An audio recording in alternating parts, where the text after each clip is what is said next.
A hearty good morning to one and all present here. We welcome you once again to Day 2 of Typography International Conference 2014 at Symbiosis Institute of Design, Pune. I am Rohit Adarsh. And I am Sanjana Dora, and we are your hosts for today. An event as promising and qualitative as this needs to start on an auspicious note. So we would like to request all our dignitaries, Dr. Rajni Gupte, Padma Shri Dr. Professor Ganesh N. Devi, Professor Sudarshan Dheer, Professor G.V. Sri Kumar, Mr. Vinay Mundada, Mr. Mahendra Patel, and Mr. Manohar Desai to please light the lamp.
Thank you, sir, ma'am.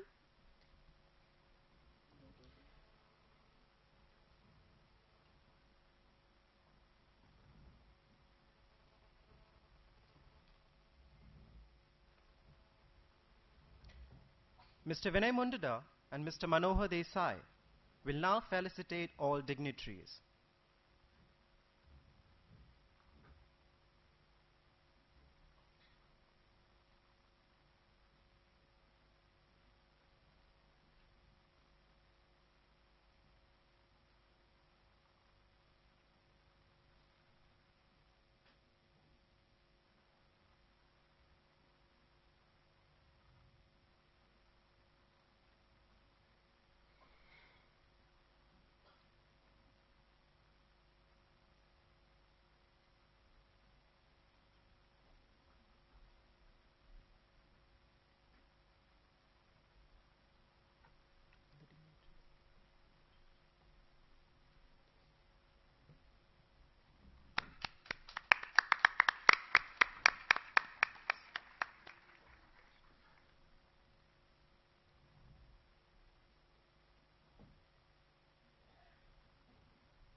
Thank you, sir.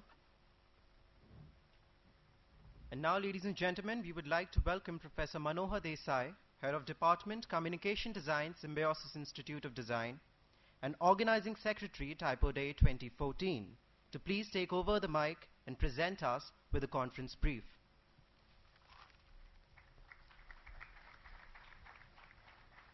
Good morning, all. First, I will welcome all dignitaries on the dais, and the audience came from throughout world. This year, ma'am, we have around 15 countries people with us. Around 600 people registered this conference, and in next 2 days, we have total 40 paper presenters. So this is a good opportunity for the design students to meet people and understand the developments in the area of typography and calligraphy also.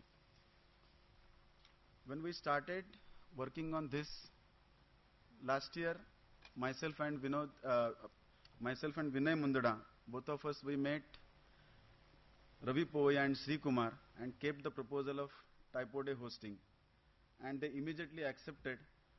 And from last 6 months, entire team is working on this, meeting people, taking the dates. The experience is really nice, and I feel proud because of the team. They really made this event successful. I welcome all again, and thanks for attending this typography day.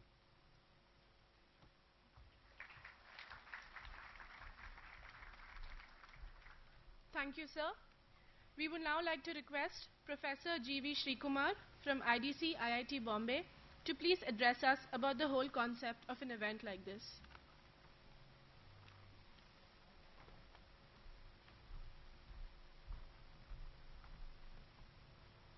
Good morning.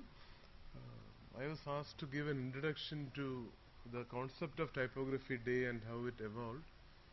So, Professor R.K. Joshi joined IDC in 1984, and he gave a very interesting twist to the visual communication program. He was the pioneer in IDC to start activities in the area of typography, typographic research and font design. So, we felt that there is a need of a platform for typographers in India to interact, to encourage students to take up font design projects, and to provide a forum for interaction and exchange of ideas. Till then, there was no platform for all typographers to meet and interact. Now, in this crowd, there are lots of type enthusiasts, typographers, font designers working in so many different languages, so many different scripts, and we are very happy to see them interacting. And I happened to move around in the workshops yesterday, and I was very pleasantly surprised to see the enthusiasm of the students and the brilliant work they were doing yesterday. And there were so many sparks of genius and a lot of interesting font design basic scribbles coming up. We wanted to have this as on the birthday of R.K. Joshi, and the first time when we asked him, he said no, and he said choose some other date. And then roughly in February 22 is his birthday, and only that he was not there to see all the starting of this. This event we organized in his memory, and to carry the ideals he put forth. It is very difficult to describe how great a type designer or how great a type researcher and a great teacher he was. But he always used to say that, the more you learn and the more you go forward, you realize how little we know. And a lot of people here know about the work of R.K. Joshi. And he always used to say that when he looks back, that he said, I can't claim any of the work I have done. I think my hand was just being used as a tool by the superpower. And R.K. sir has inspired lots of generations of type designers all over, and so many type designers and typographers here are his students or are inspired by him and taking that light, the lamp forward. So this event was, the vision behind this event was to give a platform for interaction and to encourage people to interact with each other and take up font design projects. I am very happy to be in this crowd and to meet all of you, and I really want to thank Manohar Desai and his team for this wonderful organization. I wish you all the best. Thank you.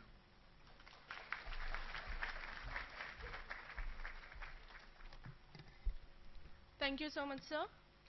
Vinay M. Mundada is the director associated with Symbiosis Institute of Design since August 2006.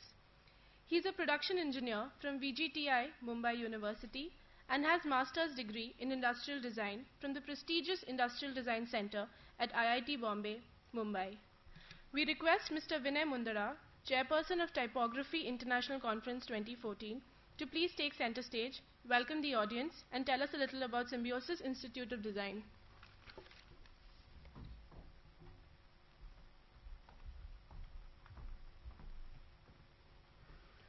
Good morning, all of you, and let me again welcome all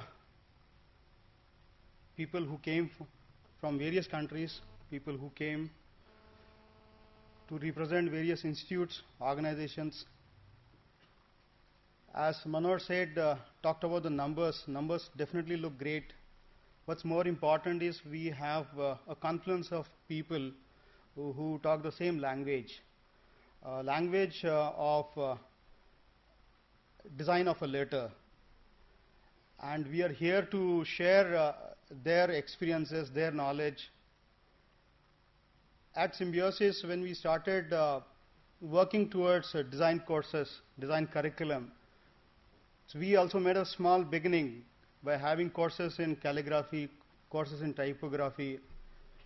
Then we also had a first workshop, we called it as Typo Fest. And that's where we started getting confidence that yes, I think we can connect with the people who are already into it. We already had good amount of interactions with IDC.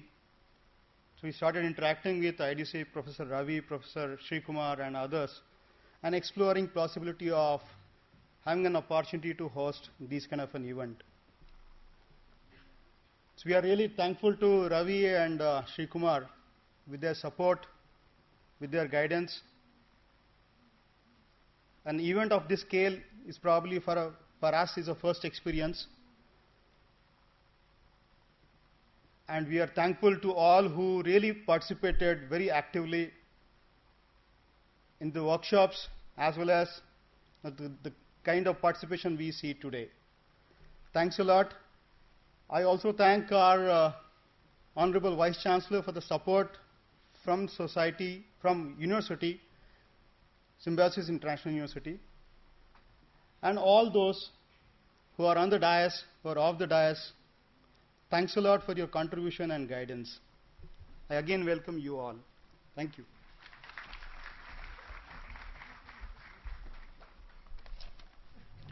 Thank you so much, sir. Unfortunately, Dr. Vidya Yarabdekar, Principal Director of Symbiosis, couldn't make it here today due to health reasons, but she has sent her best wishes for the whole event. We now request Dr. Rajni Gupte, Vice Chancellor, Symbiosis International University, to please take over the stage and tell us more about the university and design education.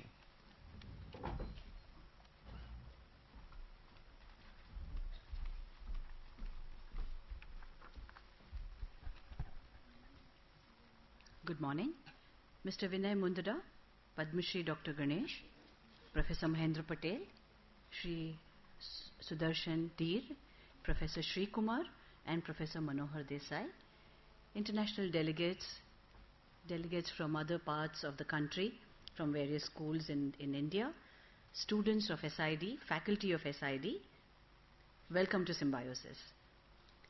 When Professor Vinay Mundara spoke to me about this conference being held in collaboration with IDC, IIT Mumbai, I was delighted. I think for a university to host conferences of this nature only means that people from different walks of life meet, exchange ideas, and that is truly enriching for students of our university. Symbiosis, as you may know, is best known for its management and law education. But in addition to these two key areas for which Symbiosis is very well known and ranked amongst the top institutes in the country, Symbiosis also has a presence or the faculties of humanities, the faculty of media, communication and design, engineering and health sciences, and of course computer studies. This gives you an idea of the breadth of faculties available for students to study at Symbiosis. It allows students a multidisciplinary approach. It allows them to take courses across disciplines, and that, I believe, is one of the key strengths of the university. We do permit students to take credits across institutions. So a student of management could well wish to do a course in photography. And this is something we permit and encourage. I'm always delighted when I come to this institute, Professor Vinay. You know, I come from the discipline of economics. And economics, as you know, is known as a dismal science. So when I come here, I realize that there is a different world out here. There's so much innovation, there's so much creativity. the very way this institution looks when you enter is so different from the other institutes of symbiosis that I'm very happy whenever I come here. In fact, every event that he invites me for, I make it a point to be here to make sure that I can, at least something rubs off on me so that the dismal science of which I'm a part vanishes a little bit. Many years ago, I met a banker. And this banker was telling me that he was looking for people to join his business. And to my surprise, he says that, Dr. Gupte, I'm looking for people from different fields. Now, when he said different, I thought he meant maybe economics, maybe, something allied to banking. He says, I'm looking for people from design. I was completely perplexed. So I said, why would you do that? So he says, I am looking for someone who can think out of the box. Someone who can look at things completely differently. In the field of banking, we need to design products, financial products and services. So when we are talking about financial products and services, most of the people from accounting and finance background can think only in one direction. I hope I can find somebody in the field of design who will help us come up with a product which is completely unimagined by anybody else, any of my competitors. So that was when I realized that the ability to think creatively, which is nurtured so carefully in this discipline, is something that is truly valuable not only in the field of the traditional domains that you deal with, but possibly even in financial products and financial services. So the world is waiting there, out there is waiting for you and your talents. I'm very pleased to be here this morning. I was actually talking to the guests on the dais just before we arrived here, and I was telling them that I've always taken words for granted, fonts for granted. It is only when I meet people like you that I realize that there's a whole world of scholarship, a whole world of research which goes on behind it, which people like me don't know anything about. So I don't think I should speak about design at all. I'm sure you will have erudite speakers who will speak about this. I wish the conference all the very best. Thank you.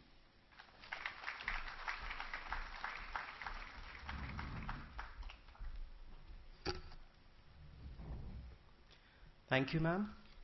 We, on behalf of the complete organizing team here at Typoday 2014, would like to thank all our guests of honor who took out the time and effort to grace us with their presence here today. We request all dignitaries to please descend the stage and stay back for the coming keynote address.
R.K. Joshi, or Rakru, being a Marathi speaker, as I used to call him, was a visionary par excellence. He was a poet of the highest order, but he was also a maker of the minds. He inspired people, got the best out of them, led them to new paths, untrodden paths, and developed so many new frontiers of thinking about and also looking at what is written. There is no other person to compare with him in the history of Marathi literature in this regard. Therefore, to be asked to give a lecture in his memory is absolutely an honor and a privilege that leaves me humbled. I have chosen to speak about tribal languages and oral traditions. Now, at the outset, let me say that India is like paradise for a typographer because of the great diversity of languages. India is today the country which has the largest number of living languages anywhere in the world. Papua New Guinea, 50 years back, was supposed to be having about 1100 living languages. Today they are not able to trace more than 240. Indonesia, which was supposed to be having 800 50 years ago, is not able to go beyond 120. Nigeria, with 400 languages 50 years ago, is speaking of just about 80 living languages today, while India, with about a similar kind of number, is showing the presence of 780 living languages and 66 scripts which are in use or have been used in the past but are still around and accessible, at least to a few. The Indian Constitution recognizes 22 languages as official languages. This recognition is enshrined in the 8th schedule of the Indian Constitution. We have newspapers, including little magazines, coming out in nearly 80 languages. We have radio programs, even if not at the prime time, and unfortunately so often at time when people are driving home or driving to offices or they are asleep. But we have radio programs in about 110 languages. Now these numbers are staggering. Considering that India accepted to be a nation, it moved from its existence as a conglomeration of princely states in a matter of about 100 years and decided to be a nation inspired by nationalism in Italy and Germany, considering also that nationalism in Italy and Germany were inspired by language unity or unity of language, a monolingual nation. It is quite amazing that India decided to keep so many languages alive. When we were about to become independent, our leaders started thinking as to which would be the language to be used for administration and governance.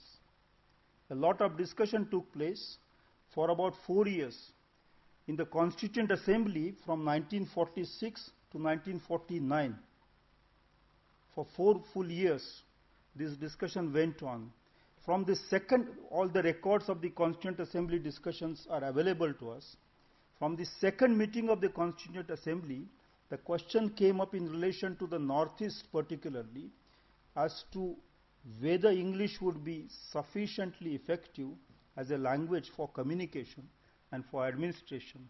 And that debate continued for full 4 years till 26 November 1949. We became republic 2 months later on 26 January 1950. The Constitution was ready on the 26th November 1949. Unfortunately, in those 4 years, this discussion could not be completed. All the discussions, all the matters on which discussion could be completed became the article, those discussions became the articles in the Constitution. Where the discussion remained unfinished, those matters became schedules of the Constitution. So in the Indian Constitution, even if there is no clear statement on the nature of language or languages to be used in India, about the length of or duration for which they need to be used, for how long we go on using English, which at that stage was considered a foreign language in this country, when to replace English with Hindi or Tamil or some other language. Even if there is no clear article in the Constitution of India, this 8th schedule gives us some indication as to how valuable diversity, particularly language diversity, has been for us in this country. The 8th schedule in 1949 had included 14 languages, including Sanskrit, Urdu, and Sindhi. Today it has got 22 languages in it. The makers of Indian nation, the three most important among them, Mahatma Gandhi, Rabindranath Tagore, and Sri Aurobindo. Or let me put them in a chronological sequence. Probably Rabindranath Tagore, born in 1861, Mahatma Gandhi, born in 1869, and Sri Aurobindo, born in 1872. All the three argued very vehemently in favor of language diversity. Even if the early generation of nationalists in India was inspired by the models coming from Italy and Germany, Tagore, Gandhi, and Aurobindo rejected that model of monolingual nation even before India got its independence. Gandhi had established the Gujarat Vidyapit for training freedom fighters. He established the Sabarmati Ashram for training people who would think universally, not just chase the becoming or being of a nation, but chase the becoming and being of human as human being. Tagore did not call the university that he created, the center of culture that he created, he did not call it Desha Bharati, he called it Vishwa Bharati. Tagore wrote quite a lot about Vishwa Manav, the universal man. He spoke about comparative literature, not just Indian literature. He spoke about Japanese culture, Eastern culture, not just about the Western culture as well. Sri Aurobindo, who had started Swadeshi movement in 1905, soon after the partition of Bengal, the first partition of Bengal, he disowned his idea of Swadeshi, and the very last text that he wrote, a few months before his death, he died in December 1950. In April 1950, he wrote a second introduction to a series of essays published by then in the form of a book under the title The Ideal of Human Unity. He wrote the second introduction, an additional introduction, which now comes as postscript in that book, and in that he clearly wrote that we must look forward to a universal federation of nations with language diversity as its foundation, so that the human consciousness could be taken to the next stage, a higher stage. This has been India's thinking, this has been the thinking of Indian leaders on the question of diversity, on the question of particularly the diversity of languages. And this has been in the past also our attitude to languages. Some of our best practitioners in the field of literature in the past, when I say the past, I am not thinking of 50 years ago, or 100 years ago, or 300 years ago. I am thinking of about 2000 years or 1500 years. I must apologize to my friends from other countries that in India, time is used in that loose a manner, but such has been time with us, and therefore we have to contain and accommodate all of it. So I am thinking of Kalidas in the first millennium, or Bhavabhuti, or even Shudraka of the 2nd century AD. In their plays, they have not monolingual plays, but in a single play, 6 languages are accommodated.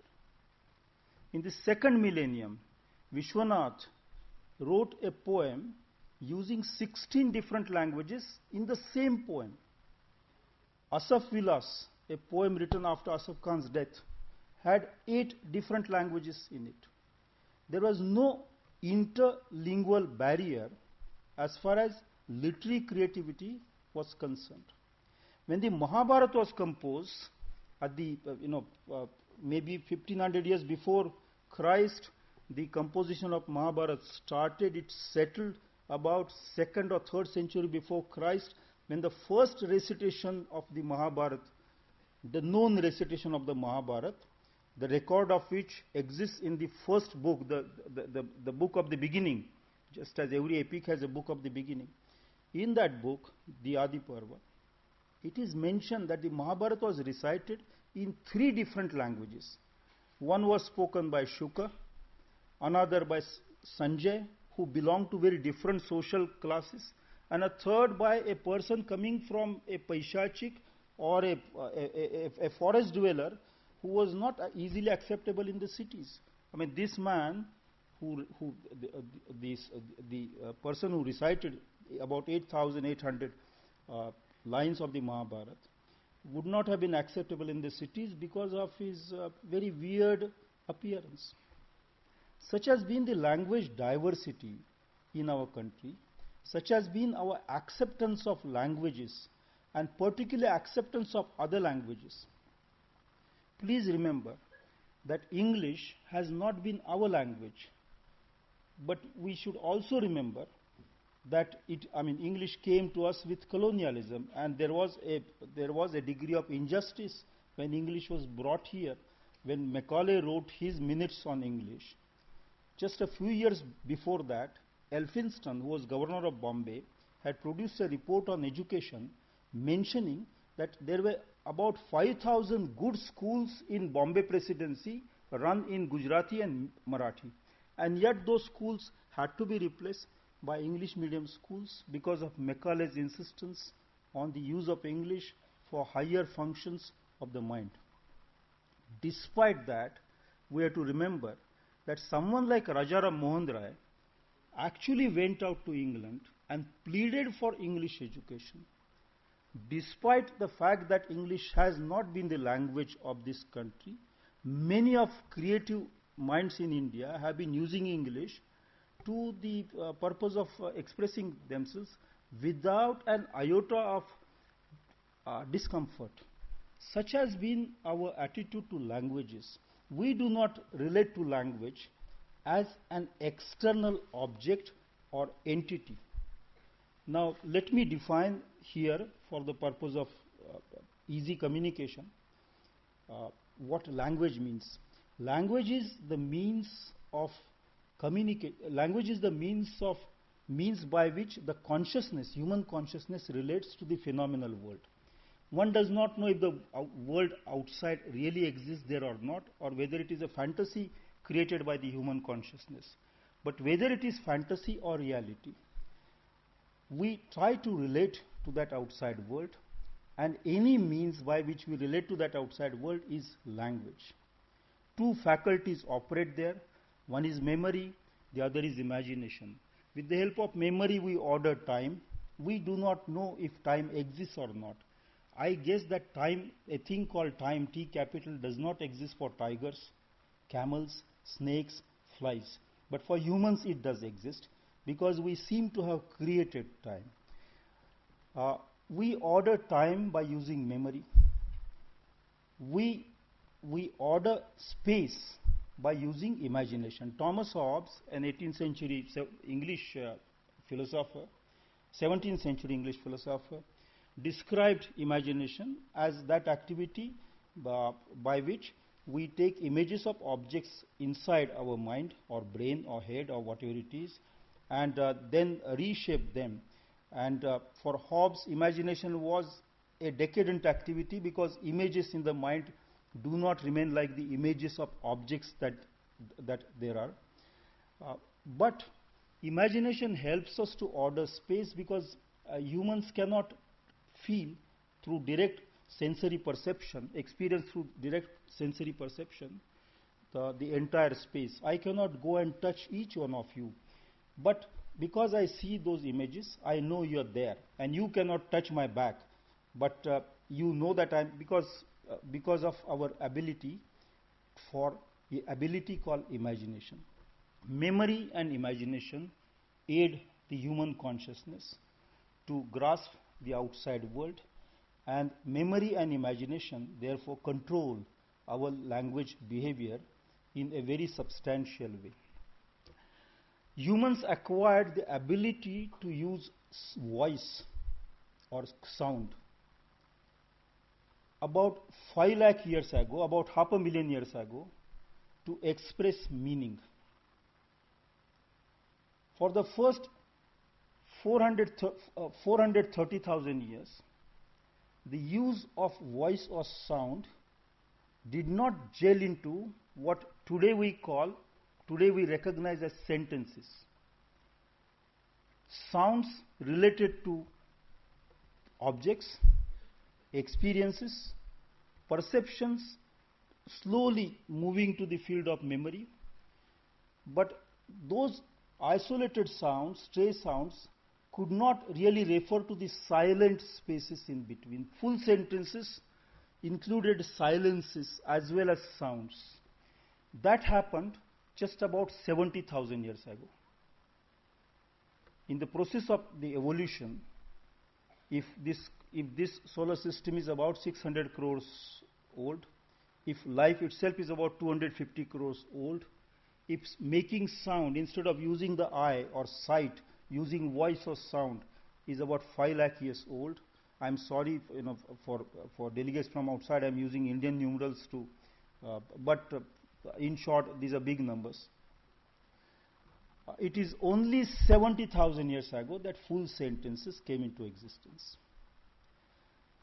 For the first 40,000 years of language evolution, we were able to use only sentences in the present tense.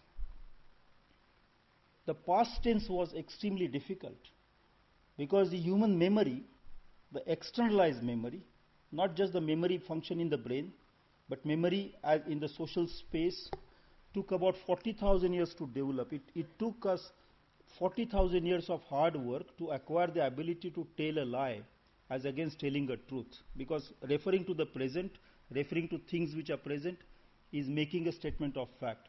Referring to things which are not there, I mean, if I say that the ice cream in Khandala is sweeter than ice cream in Mysore, because we don't have that ice cream here, Khandala is not here, Mysore is not there, therefore I am calling it a lie. That took human beings about 40,000 years of hard work. It's only 30,000 years ago that we started using the past tense, and as a mirror image of that, the future tense as well. And human languages became fuller, more complex, more meaningful, more capable of reflecting the transactions of the mind. It's just about 7,000 years ago, as against the 70,000 years history of sentence, speech, discourse. It's just about 7,000 years ago that we started using writing, developing scripts. I mean, 7,000 years is not a short time, but in comparison to that 70,000 year history of speech, 7,000 years is relatively shorter, relatively shorter. So language primarily speech. Language is not primarily writing. Writing is only a representation of speech. Writing by itself is not speech.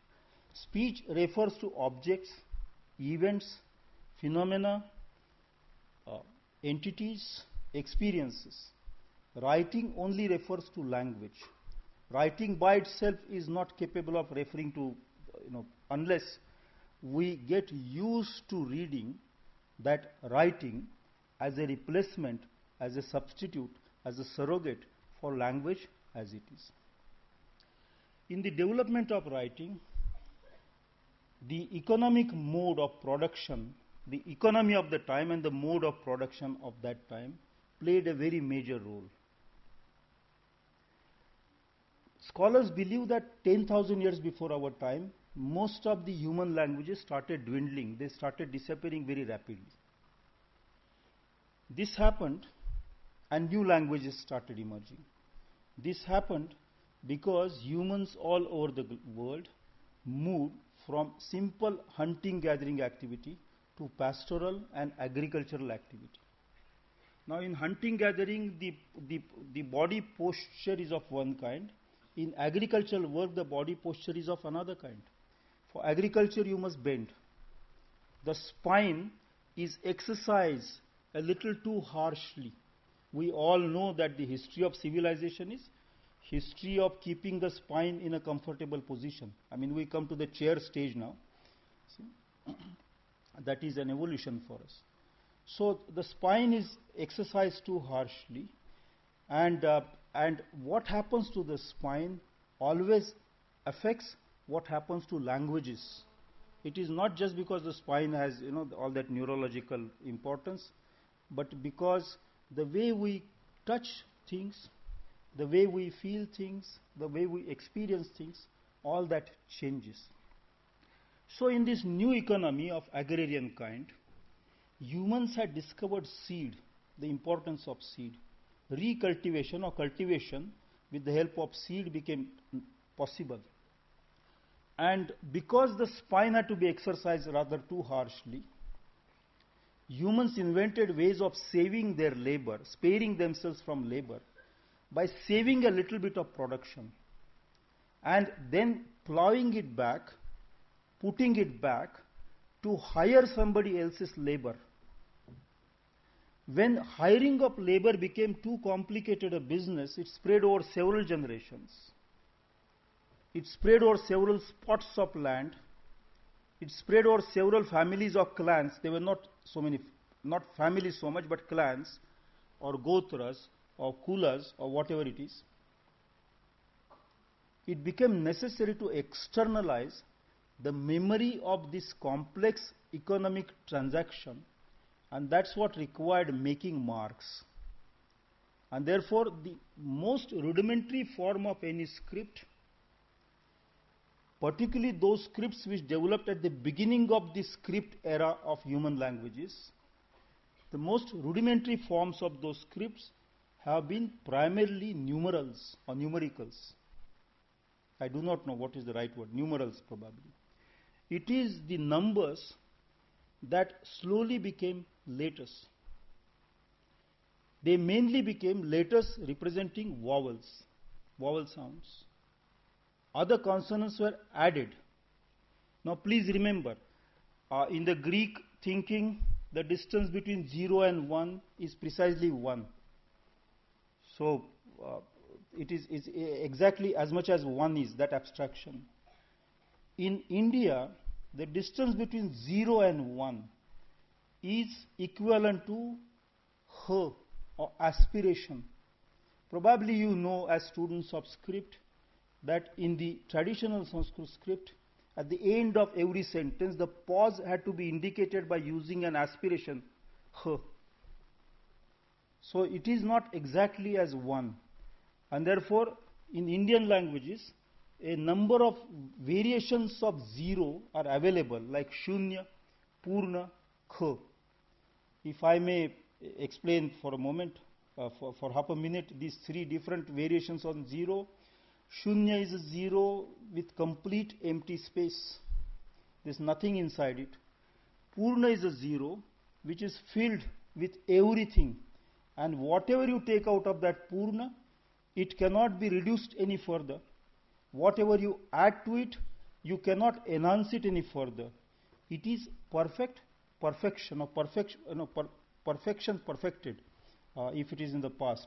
But Purna does not have either the past tense or the future tense. It only has the present tense, because all time and all space are contained in that version of 0. There is a third one called Kh, which is the sky, and we are all within that sky. We are part of that 0. In Purna, nothing is born, nothing dies, everything is immortal. But in Kh, everything takes birth and everything dies, and therefore it is a dynamic space which is essentially empty. Or as Shakespeare would put it, he says life is a zero-sum game. This is actually a zero-sum 0. Many varieties of 0, because the space between the, app, the concept the concept of the gap between 0 and 1 was imagined differently here, and probably you have some reflection of that notion in the way things were written. Now, what I am trying to point out is that different civilizations look at scripts differently. I'm not just saying that different languages are different scripts. I mean, for that you did not invite me to tell that to you. I'm saying that different civilizations have a different take on scripts. Now, let me elaborate a little bit on this. Thinking of R.K. Joshi, I must elaborate on this point, beginning with aesthetics. In the West, the Greek tradition, beauty is conceptualized in a certain way, and the most poignant statement of that we get in Aristotle and Plato, even Socrates. For the Greeks, the world was like a box. The cosmos was like a box. Ancient Greeks, not contemporary Greeks. The ancient Greeks thought of the world in the shape of a box. The stars in the skies were holes for them. They were perforations. And light that we see as stars was considered by them as light percolating from a space which is filled with light forever. They also had an idea of a space filled with darkness, complete darkness. And our world, the human world, was in between. And that's how the human world had a combination of light and darkness, creating shadows. And Plato spent his whole life struggling with the idea of shadow, how to explain shadow, how to detach shadow from the body, body from shadow, because shadow meant death and light meant life. For the Greeks, all objects in this world were subject to death because they could not free themselves from shadow. Whereas all objects up there in the world of light, ever light, light forever, in that world of light forever, no object ever knew what death is. And therefore it was not necessary in that world to create a copy of an object. If we need to create millions of bottles like this, because these bottles, unfortunately, this cannot be destroyed. I'm sorry, plastic, but think this is glass. But in that world above, there is no need to create more than one bottle, because it will be there forever. So that became the world of ideals. The job of poets, of dramatists, of singers, of dancers, of painters, of architects was to actually, as the Greeks understood, to bring us closer to that world. And therefore, art was seen as a copy of things in this world, which by themselves are copy of things in that world. But through art, this copy of the copy was enhanced in light quality, in quality of lightedness. They were lit up.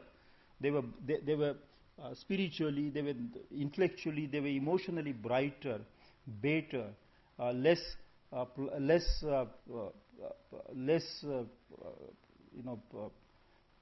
subject to, in a lesser degree, subject to decay and death. The artist was free to do this.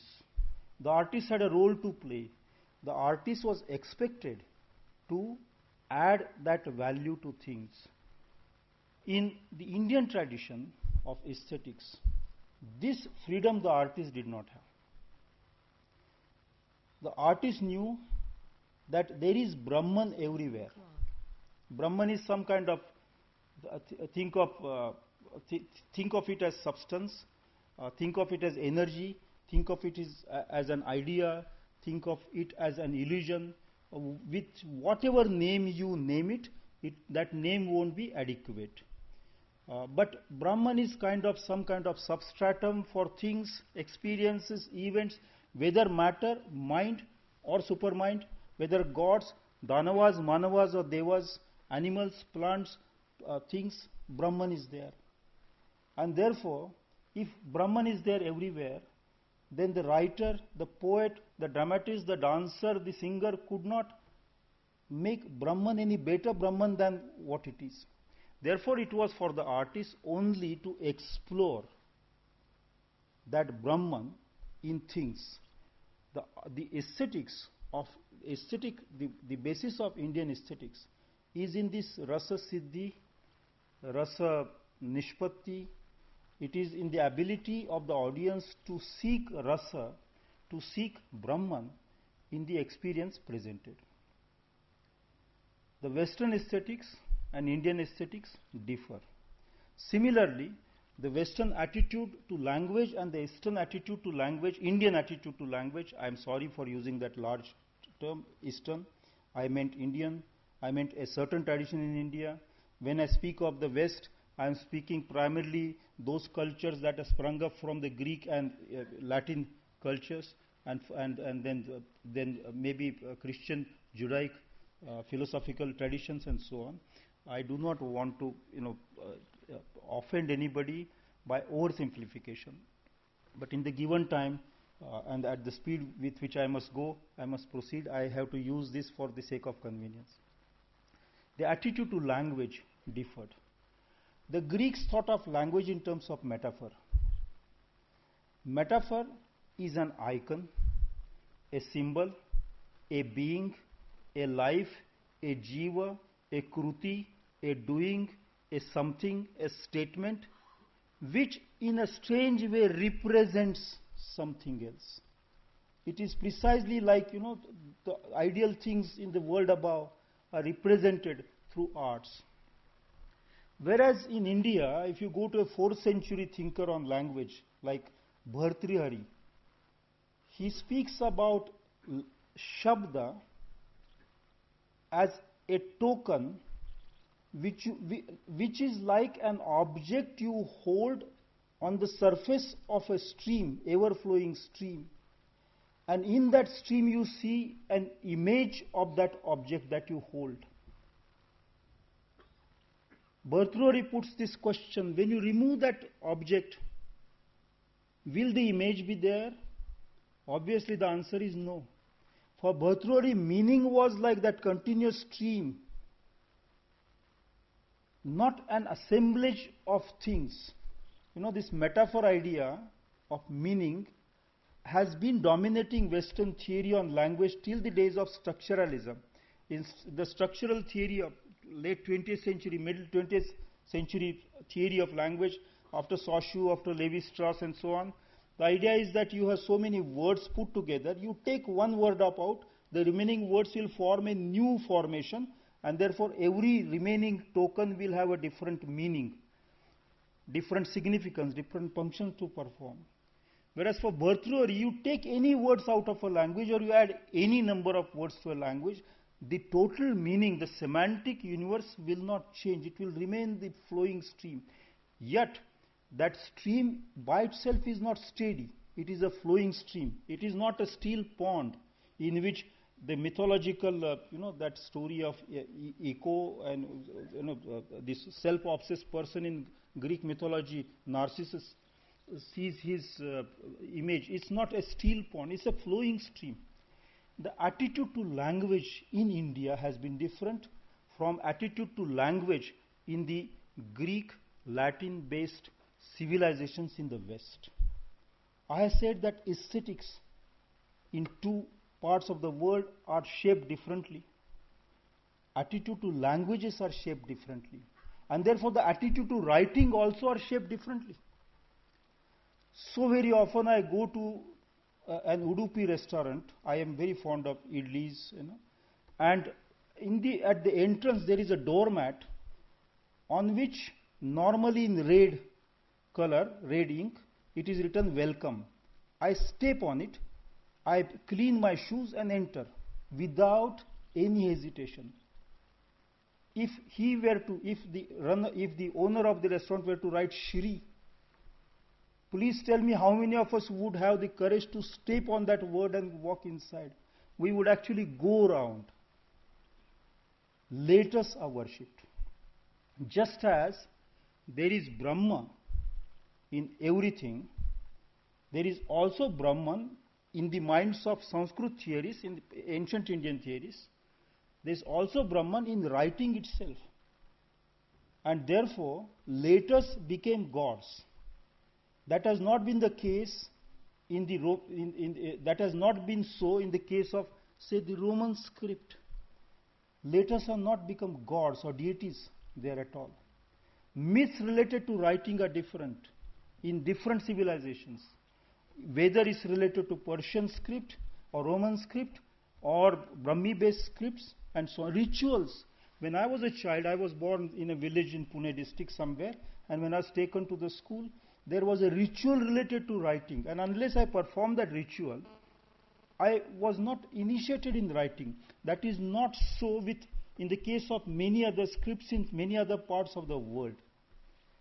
In short, a civilization relates to writing in its own terms, in its own way, and after having inherited the entire baggage, which creates sometimes great social injustice.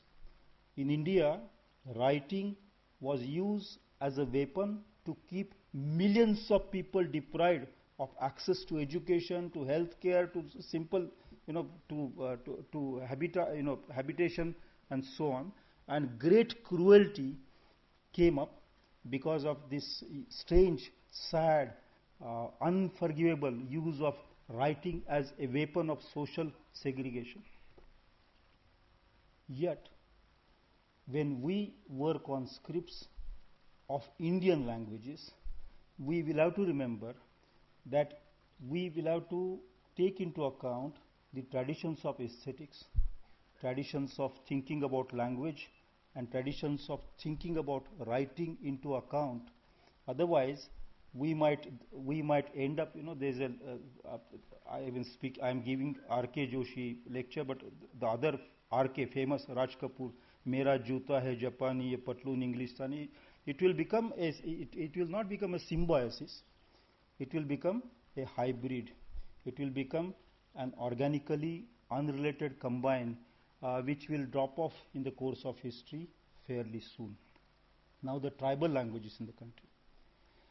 When printing came to India, some languages got into print, others did not get into print. When the Constituent Assembly started discussing about what should be the language of India or languages of India, the Constituent Assembly took into account only the languages that were in print. In 1956, the Linguistic State Reorganization Commission was appointed. H.G. Barve was given the responsibility to study the Russian model as to how to cope with language diversity. And in 1957, we started restructuring India. Only the languages that were in print, because of St. Fort William's printing press in Calcutta in 1802, because of Constituent Assembly debates, because of the 8th schedule of the Indian Constitution, only those languages that were in print got the statehood. Other languages did not get the statehood. Those other languages got dissected, trisected. Bhili is spread over Rajasthan, Madhya Pradesh, Maharashtra and Gujarat. Essentially one language family with about 37 subsets of languages in that language family, a language group, not family, language group. But Bhili is spread in 4 states, Gondi is spread in 4 states, Andhra Pradesh, Chhattisgarh, Orissa and Maharashtra. Santhali is also similarly fragmented. So most tribal languages got fragmented, and therefore within their own new states they became minority languages. So Bhili has about 250 crores of speakers, but it is seen as a minor language in India. Whereas Sindhi does not have so many speakers, but it is seen as a major language. It is a scheduled language, and I am happy that it is so. I have no grouse there. It is absolutely the fantastic thing that we are so hospitable to Sindhi. tribal languages got dispersed, they got disturbed, they got uprooted, they got divided, and they got ruled out from the official thinking about languages. Our government can commit expenditure only on education, only in languages that are listed in the 8th schedule. We cannot think of a university in the language of the Wadars in Maharashtra or the Pardis in Maharashtra. So all these other languages became languages of deprivation, dispossession, languages of marginalization. Most of the tribal languages belong to this group of non-scheduled languages. Then a shocking fact about how we have managed languages in post-independent India. In 1961, when the census was carried out, the census statistics showed a list of 1652 mother tongues, 1652 mother tongues. 10 years later, 1971, when the census data came out, that data was released in 1976, not in the census was carried out in 71, but it takes a few years to compute the data. There were names only of 108 mother tongues. So from 1652, the list was brought down to 108. Almost in 10 years' time, about 1550 odd languages had been sentenced with a perpetual silence, because even their names are not known anymore in our country. All those mother tongues, speakers of those mother tongues, are forced today to move to other languages, the main languages of the state, the main language of the employment, the main language of the world, a unifying world. And therefore, they have triply burdened. A child speaking a mother tongue such as Billi or Chaudhary or Dangi, the name Dangi comes to my mind. Dang was a natural part of Maharashtra. It is placed in Gujarat. And so those children have to speak Dangi, then Marathi because parents speak Marathi, then Gujarati because teachers speak Gujarati, then Hindi because the netas speak Hindi, the political patrons speak Hindi, and then Angrezi because somebody like me says, unless you speak English, how do I believe that you have got knowledge? Valuable knowledge in these languages is lost. Let me tell you how valuable this knowledge is. See, every word, I don't have to say this to you. You know that every letter, but I am saying every word is a library by itself, a dictionary by itself. A word has so many layers of meanings and accretions of history, layers of history, that when we start looking at a single word, the vision of a long time duration and a vast expanse of thinking appears before our eyes. Today, languages all over the world are dying. It's a frightening situation. There are 6,000 languages in the last reckoning by UNESCO, ethnologue, other scholars who are working on languages. About 8 or 10 years back, they said there are about 6,000 living languages. There are mathematicians who are doing mathematical modeling for languages who claim that they claim that about 4,000 of these 6,000 living languages will simply die by the end of this century. And you know that because of modern medicine, longevity is increasing. So I am sure most of you will be alive to see the end of the century. And please think of this situation that 4,000 of languages will have died in your lifetime. Of the remaining 2,000 languages, linguists tell us that not more than 300 will remain intact, will remain alive with all their domains intact. That is about 1,700 languages will lose many of their domains. Now, what is a language domain?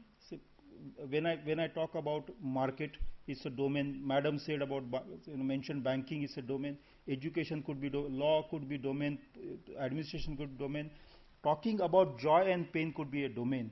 today I am a Marathi speaker and Marathi and Gujarati are my mother tongues. When I go to my doctor today, I do not say माझ्या पिंढऱ्या दुखतायत. I say there is, my legs are aching. And that's not exactly saying what is happening to me. And my doctor gives me an English word as a solution for my pain. That is a language, even a mighty language like Marathi, mighty language like Gujarati, they are losing the domain of articulating pain and pleasure. Because we accepted a new regime of anesthetics, we also accepted a new regime of aesthetics. Anesthetics and aesthetics, anesthetics is management of pain, aesthetics is management of pleasure. So we are losing these domains very rapidly. In this situation, we, this group in particular, has a great responsibility towards the tribal languages. Many enthusiasts, me included, thought that if writing brings empowerment to a language, let us write down tribal languages.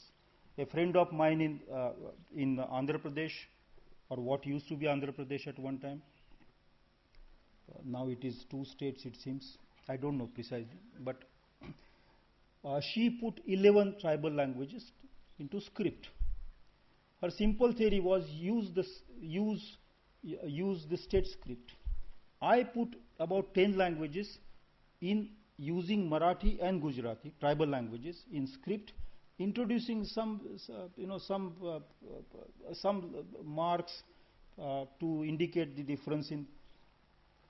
We thought, and people like me, in Jharkhand, in the Northeast is a particularly difficult case because most of the Northeastern languages belonging to Sino-Tibetan or Tibeto-Burman group are more tonal, more phonal, rather than lexical and so on.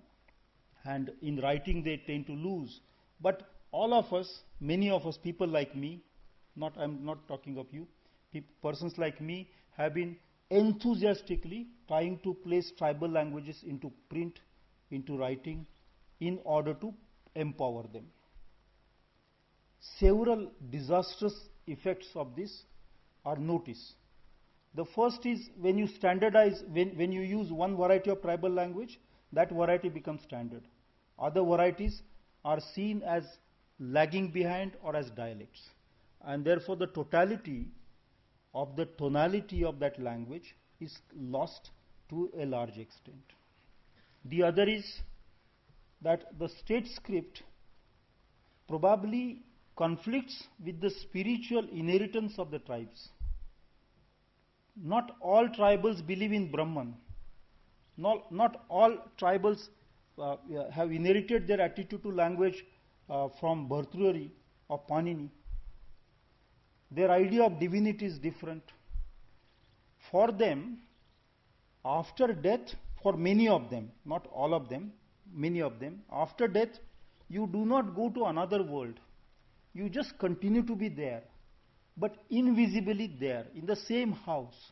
So all ancestors of some of the tribes continue to live together with the living persons, because for the tribes there is no before and after, above and below. For them, there is no great distinction between memory and imagination.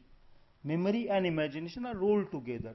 For tribes, writing, dancing, singing and painting are the same, one and the same act. Pithora painters, the Rathwa painters of Pithora, Mahendrabhai is here, Professor Mahendrabhai will tell you. When Pithora is done as a painting, it is a worship for them. And they sing the story, they also play musical instruments, they dance, they paint, but the painter of that marvelous painting on the wall of the house, which is a used space, not museumized space, the painter is called Lakhara, the writer. So the Rathwa, for the Rathwa bills, the writer is a painter, a dancer, a singer, and somebody who is capable of offering a prayer. Therefore, if we were to use the state scripts for tribal languages that might take away a lot from the spirit, the beauty, and the historical wisdom of those languages in the long run. Similarly, if we were to use the Roman characters for all tribal languages, as it happened in Tripura, there was bloodshed on the question of Kokbarak script. I mean, at times they said let Bangla script be used, then a separate Kokbarak script was created, then Roman was used, then Kokbarak was used. Many governments came to power and fell from power on the question of script in Tripura.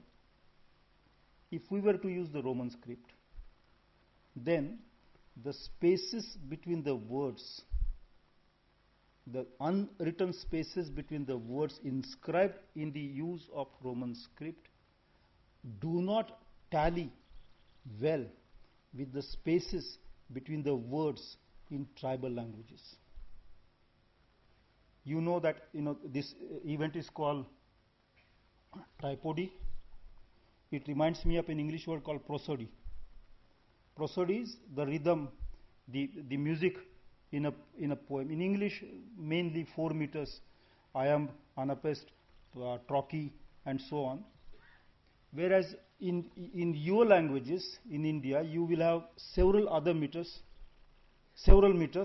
and the meters do not work the same way in Indian poetry as they work in English poetry.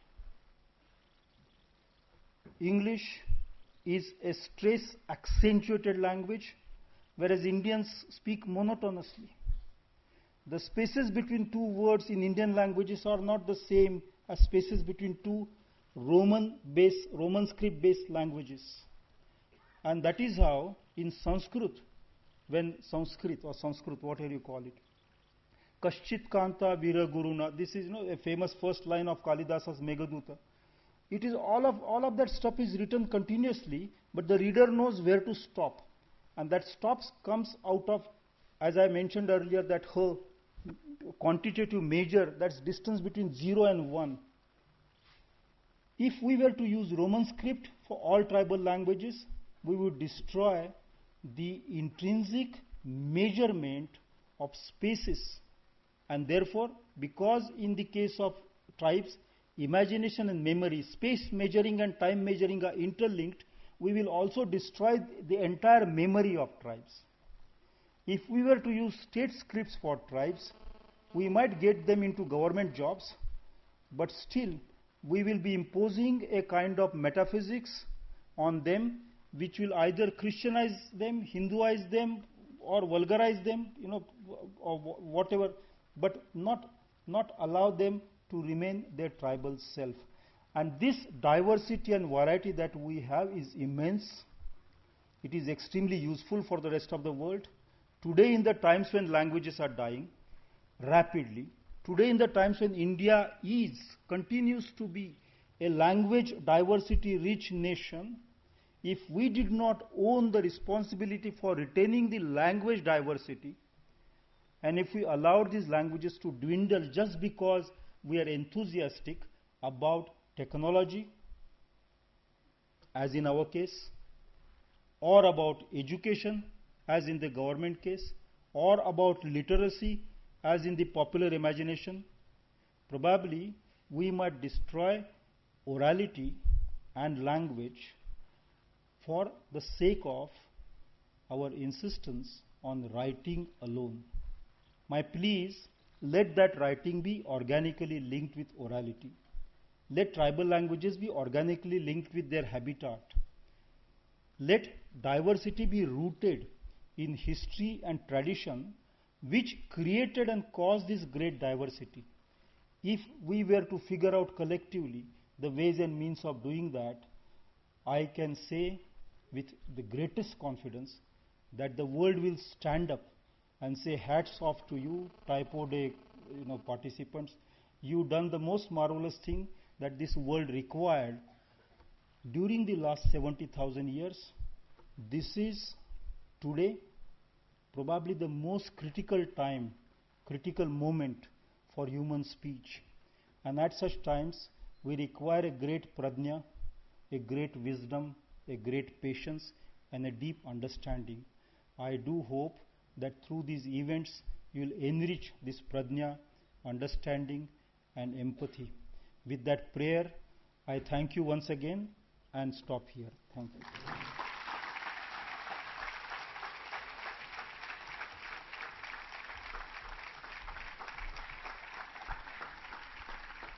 Thank you so much, sir. We are happy to announce that this conference is also available live at typoday.in and sid.edu.in.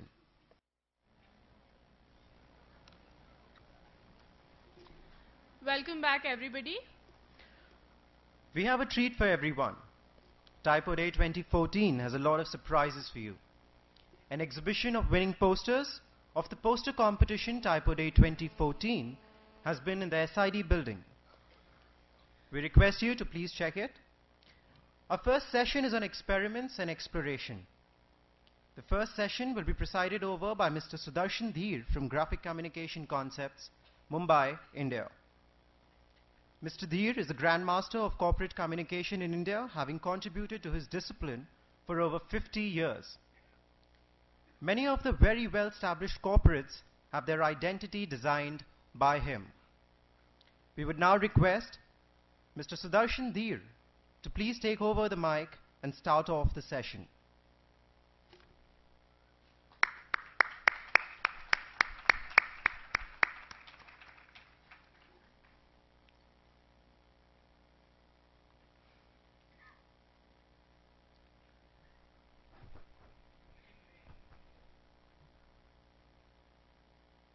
Hello.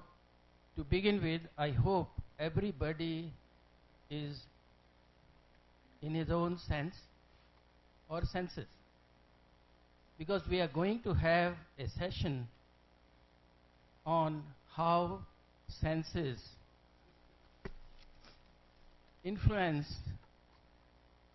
the design or even type. So it's going to be very, very interesting. And the first speaker, what we are going to have is Megan D and Cassie. Both of them, they are going to lead us how we use our senses, or we don't go without sense. So let us see, and let her present and show us this journey of senses. And then we can go on to the answer session at the end, when afterwards Deshna also is going to give us an exciting project what she has done. So let's take on to Megan Lee, please. Thank you so much, sir. Our first paper is titled Sensory Experience in Typography by Professor Megan D from Virginia Tech, USA, and Professor Cassie Hester from University of West Georgia, USA. We request the presenters to please come center stage and get the presentation started.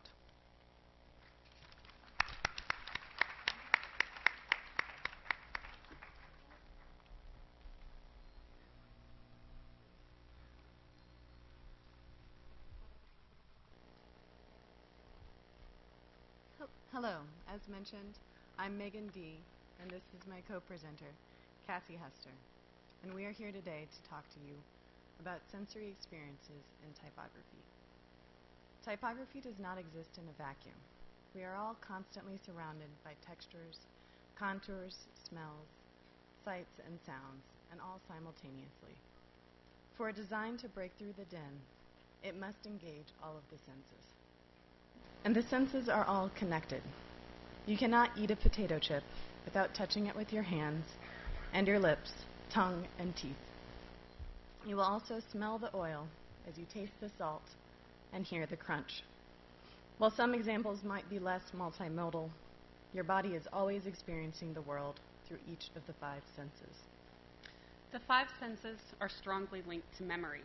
The scent of chalk can evoke memories of grade school, just like the sound of chalk rasping against the chalkboard.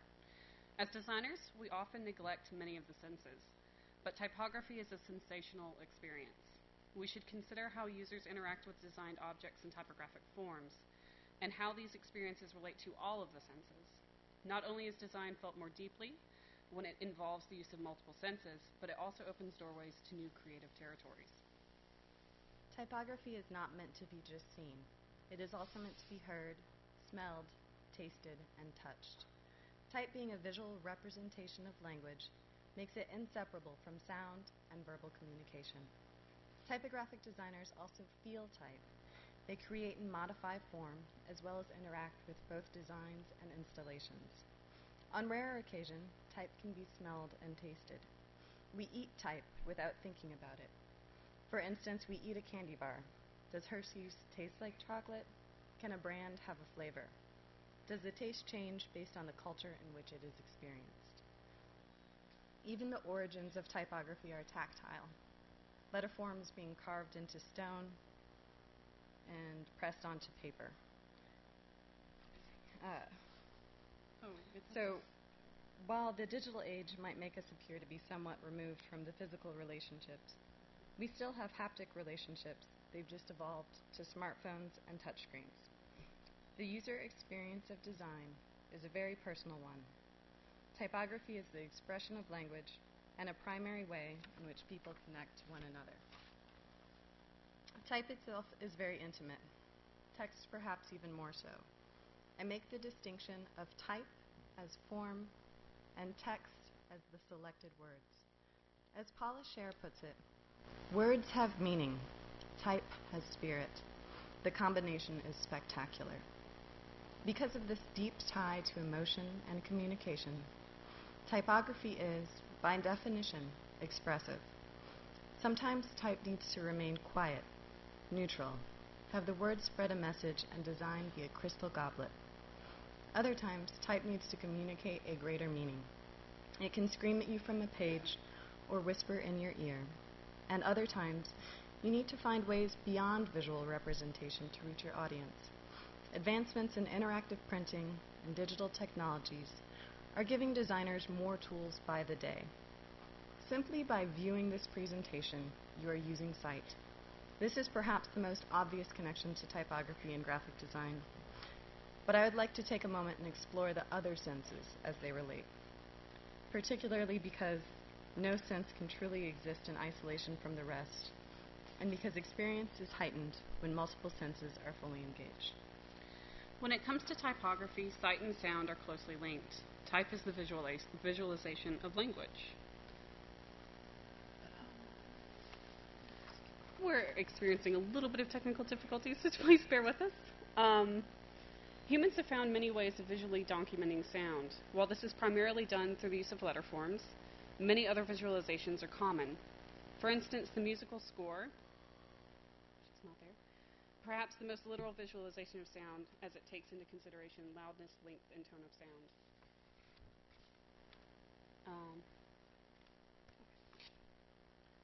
Yet words and songs will never be heard the same way twice, because there is never absolute silence in the background of a performance. In an interview, composer and artist John Cage once said, "Wherever we are, whatever we're doing, there are always sounds to hear. Even in recorded music, listeners' radios will be located in thousands of different places, so that, unlike the first performance, the sounds heard by the audience will be made by many, many different sources." Many designers have also focused on the visualization of language. For instance, Warren Leher, in pieces like French Fries, where each character of the book is given an individual typeface, and the layout of the book is based on dialogue and sound. When the characters are in space where there is much background noise, and hearing would be difficult, typographic design and legibility are compromised to reflect the chaos.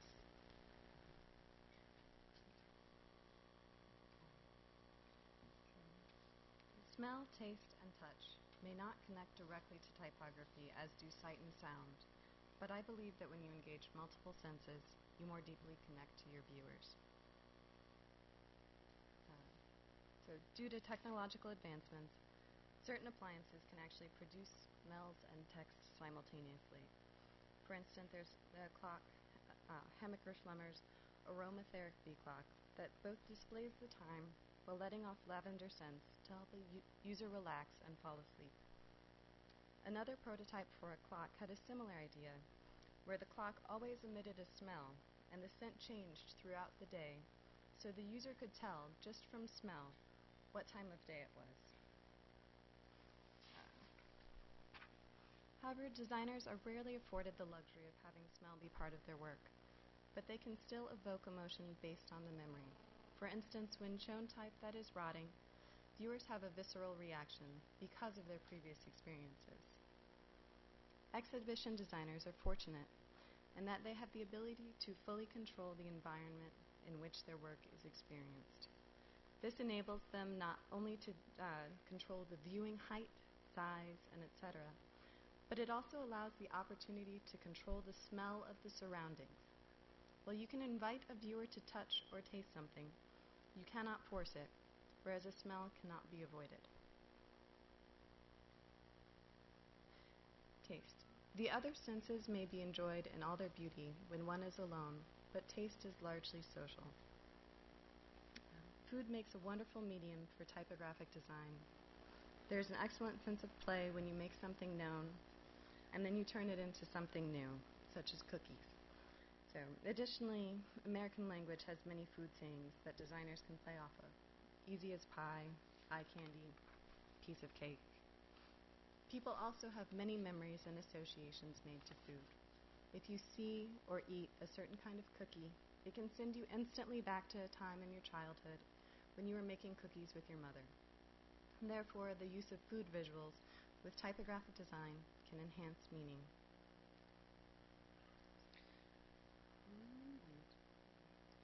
And what's more fun than playing with your food? Typographically speaking, that is. The physical properties of food are varied and rich. Incredible textures, colors, and forms make for an excellent working medium. Additionally, people familiar with the food. So when you have a picture of an R covered with caramelized colorful sugar, most people can practically feel the stickiness, or a design made of syrup. There is a temporary nature to using food as a medium. It spoils, disintegrates, evaporates, melts, or is eaten. If you see a design made out of sugar, you do not expect it to last forever, as you might if you saw the design carved into stone. This fleeting nature also parallels memory. Every other sense has an organ you can focus on, but touch is everywhere.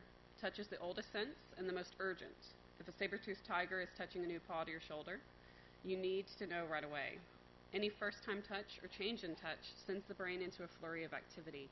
Any continuous low-level touch becomes background. Technological developments such as tablets or motion sensors engage viewers with designs and are often more interactive, but beyond the delivery mechanisms, touch and associated memories are important design factors. For example, if type appears to be burned, you can practically think of the heat and flames. And having all felt pain when we see damaged skin, we remember those experiences.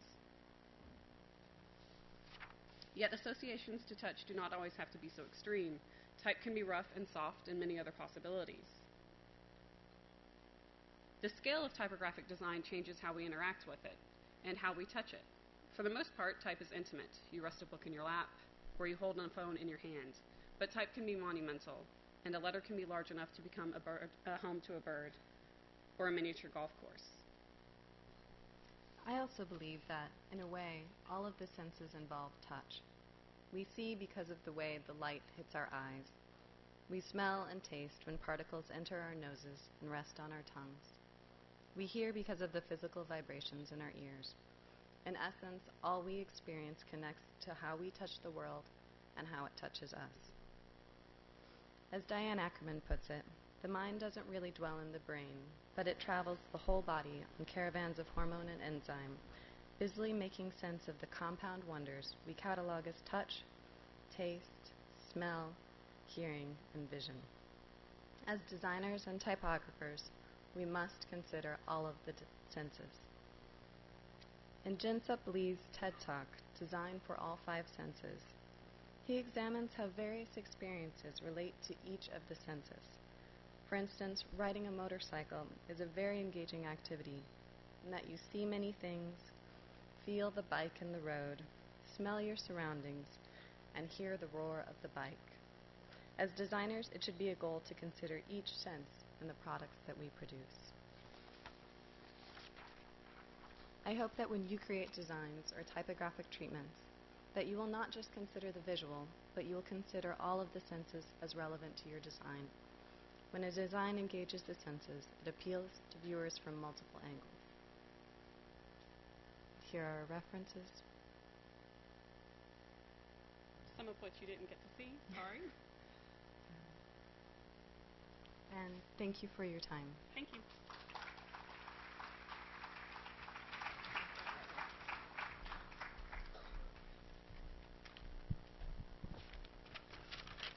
Thank you so much, ma'am.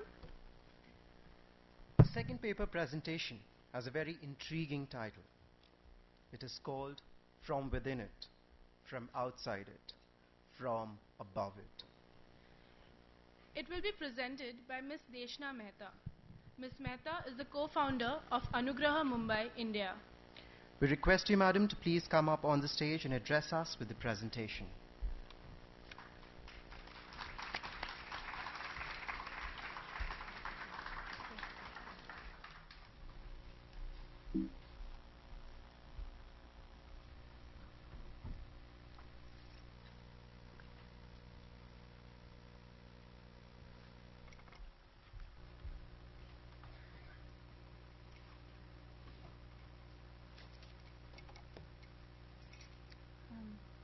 It is an absolute honor to be given this opportunity to share some of my thoughts on typography and culture. So I thank you Typoday for this platform, and thank you all for being here. Before I begin, I'd like to say that I'm very grateful to everyone who has inspired this study and has been a part of it. Due to time constraints, I'm not able to name and acknowledge each of them individually, but here they are, all of them. A very big thank you to all of them. So this far in my design practice and design education, the question I have asked myself over and over again is, what is it that I must do and how must I do it? But for a very long time, I did not ask myself this all-important question, why do I do what I do? What purpose does it serve? And when I asked myself this question a couple of years ago, a lot of things changed in my practice. I'm on a journey, and I would like to share a little bit of it, of what it's been like so far. So the ideas put forth in this study are generic and can be used as measures to assess anything that communicates visually. Therefore, they're not exclusive to the domain of type design and type documentation. However, the domain of type design and type documentation cannot be excluded from the assessment that these ideas offer. At this point, I'd very quickly like to share the structure of my talk with you and break it down so you know what to expect. So this is what it's going to be like. I'm going to be sharing a bunch of examples that have either been witnessed by me in person, narrated to me by someone, or have been found in sources. These are grounded in the more formal structure of the paper, which I call connectors, which you see in dark blue. All of these are then interspersed with certain terms which deserve a mention and are sources of inspiration for the various insights that they bring into the context of this paper. You see them here in the lighter peacock blue. And lastly, in orange, I've weaved in a few of my personal thoughts or reflections which point out to my practice and have shaped my beliefs. Here is an entire synopsis, and I'll situate these intermittently into the slides so we know where we are as we go along. The focus of this paper is essentially on anything that communicates visually with culture as its context. In the realm of typography, it fits and touches the zone of display typography and the documentation of it. The intended audience is the Indian masses. I'd like to emphasize that it includes everyone, the rich, the poor, the literate, the illiterate, all being a part. This study is based on culture as its context and premise. Therefore, it is useful to look at a couple of definitions of culture. Peter Jackson says, culture is the way social relations of a group are structured and shaped, but it is also the way those shapes are experienced, understood, and interpreted. John Berger makes clear that images of social difference work not simply by the way they show, but also by the kind of seeing they invite. That takes me to my first example. I was working with an NGO, Srimad Rajchandra Love and Care in Gujarat in June of 2010 on one of their initiatives called an outreach camp. This was set up in a very small government school in the interiors of Gujarat in a town called Dharampur. This is the school, the image that you see here. This NGO gave away stationery, books, etc. to poor school-going children at extremely nominal rates, which would then encourage parents to send their kids to school. The other incentive they provided was midday meals for children. So people walked several miles to avail of this and stood in long queues. Here is another slightly closer shot taken in one of the long queues that children and parents stood to take away the subsidized stationery. When I captured this image with this little girl wearing esprit, my instant reaction was a streak of delight as it made for an attractive visual. Here is an even closer shot. In the same queue, I then spotted this little girl wearing Dior. The natural home for these pictures back then seemed to be in beautifully designed coffee table books. I was very thrilled about having shot these pictures, and I landed up posting them on social media like Facebook, my blog, and sending them off to photography competitions where they elicited a lot of appreciation. It was only after spending much longer with the NGO that I worked with while shooting these images in Gujarat that several other questions seized my mind. On reflecting upon these images and contextualizing them in time and space of where I had shot them, many thoughts centered around the phenomena of the so-called globalization that India is going through came up in my mind. It made me think that a majority of the people where these images were taken were illiterate. So the appearance of this Indianized esprit and Dior on their clothes seemed like a perfect misfit, as they probably couldn't even read them as words. They were extremely poor and they could barely afford 2 meals a day, and it made me think, what was esprit and Dior doing there? In hindsight, I'm very grateful for these thoughts that dawned in my mind, and with this consciousness, I thankfully did not use these images for monetary pursuits to extract commercial returns. Had I done that, I would have found myself accusing myself for making a living with an exotic gaze at the cost of culture without any form of a give back. This reflection left a deep impact on my mind, bringing with it several questions in its wake. As much as I love what I do, I began to question its usefulness and purpose. I found myself interrogating the value of what I had decided to pursue for a career derived from a passion. At this point, it became important for me to evaluate various relationships that exist in the process of designing. What is the purpose of all that I do? What is the relationship between what I capture, what I take from, or I am inspired by? So what is this relationship between my inspiration and me as a creator? Thinking about my inspiration and what I created took me back to my days at design school. In 2007, while I was in the third year of my undergraduate studies in applied art, I designed a display font inspired by Ajrak, a style of block printing in India. What was my inspiration to create this font? I did it then only because I found Ajrak to be aesthetically pleasing. I loved the forms and the usage of color and read a little bit about the process. After having done this, I superficially, as I'd like to call it now, derived inspiration from Ajrak and created the font. After having done it, I wasn't sure what role it performed apart from being aesthetically beautiful, again a very subjective matter. I took from this form of art and decided to turn it into a decorative display font. It was a one-way take-take relationship without any real give back. Perhaps involving people who actually did Ajrak block printing to earn a livelihood would have initiated a direct participatory relationship, and had this been a non-student project, if I shared my monetary rewards with them, then there would have been some kind of a give back to them, a give back to the culture that I had derived from, and perhaps then a meaningful project. So in my practice, I've made beautiful coffee table books which document truck art, calendar art, and so forth.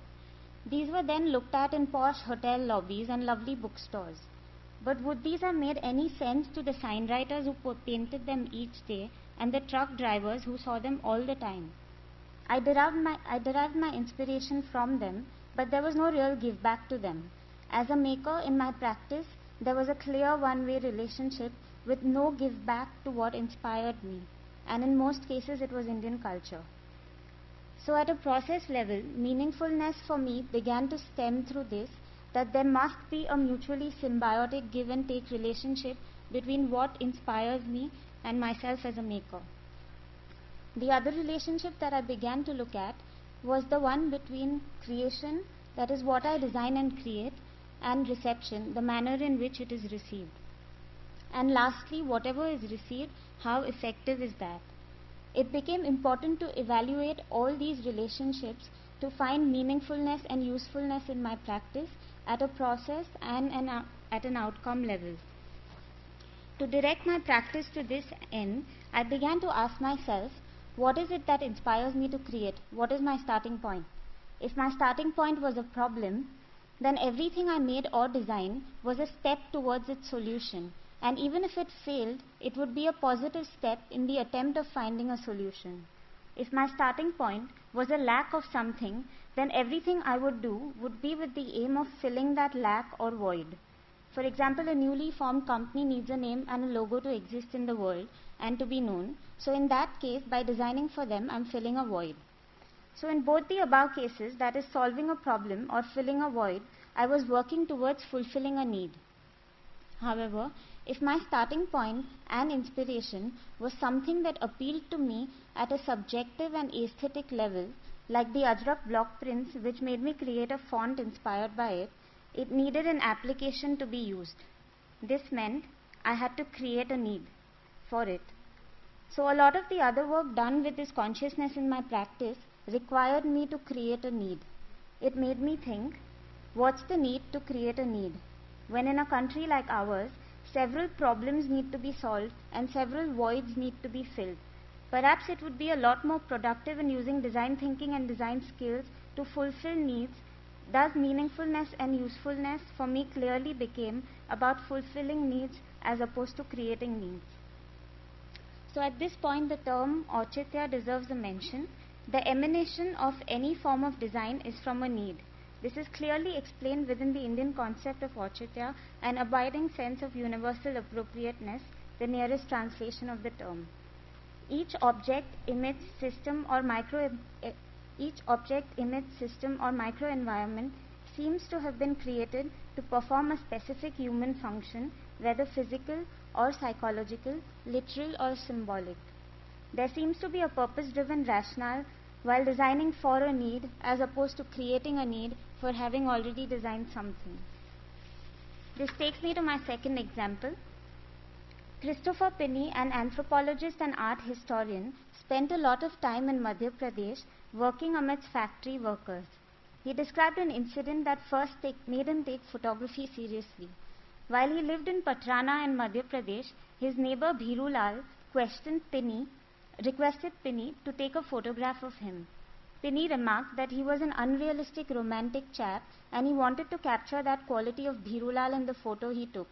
Pinney says, so I got him to stand under his mango tree so that his face was half in shadow. I thought the photograph that resulted was superb and I had a 12 by 8 print made for him. But when he saw it, he started shouting, asking why I had taken a picture with his face in chaya. Chaya, that is shadow, is associated with the low caste in the villages in India.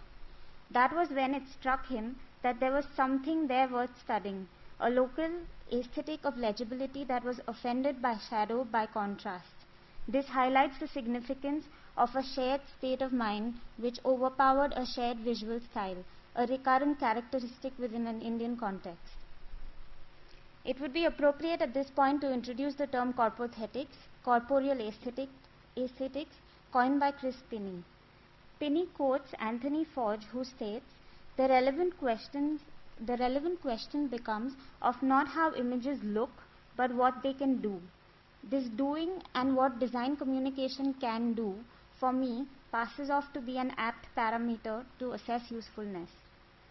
So far at a process level, for me, meaningfulness seems to stem from a give and take relationship between inspiration and creation, and at an outcome or product level, meaningfulness seems to stem from an assessment of what design can do and not just what it looks like.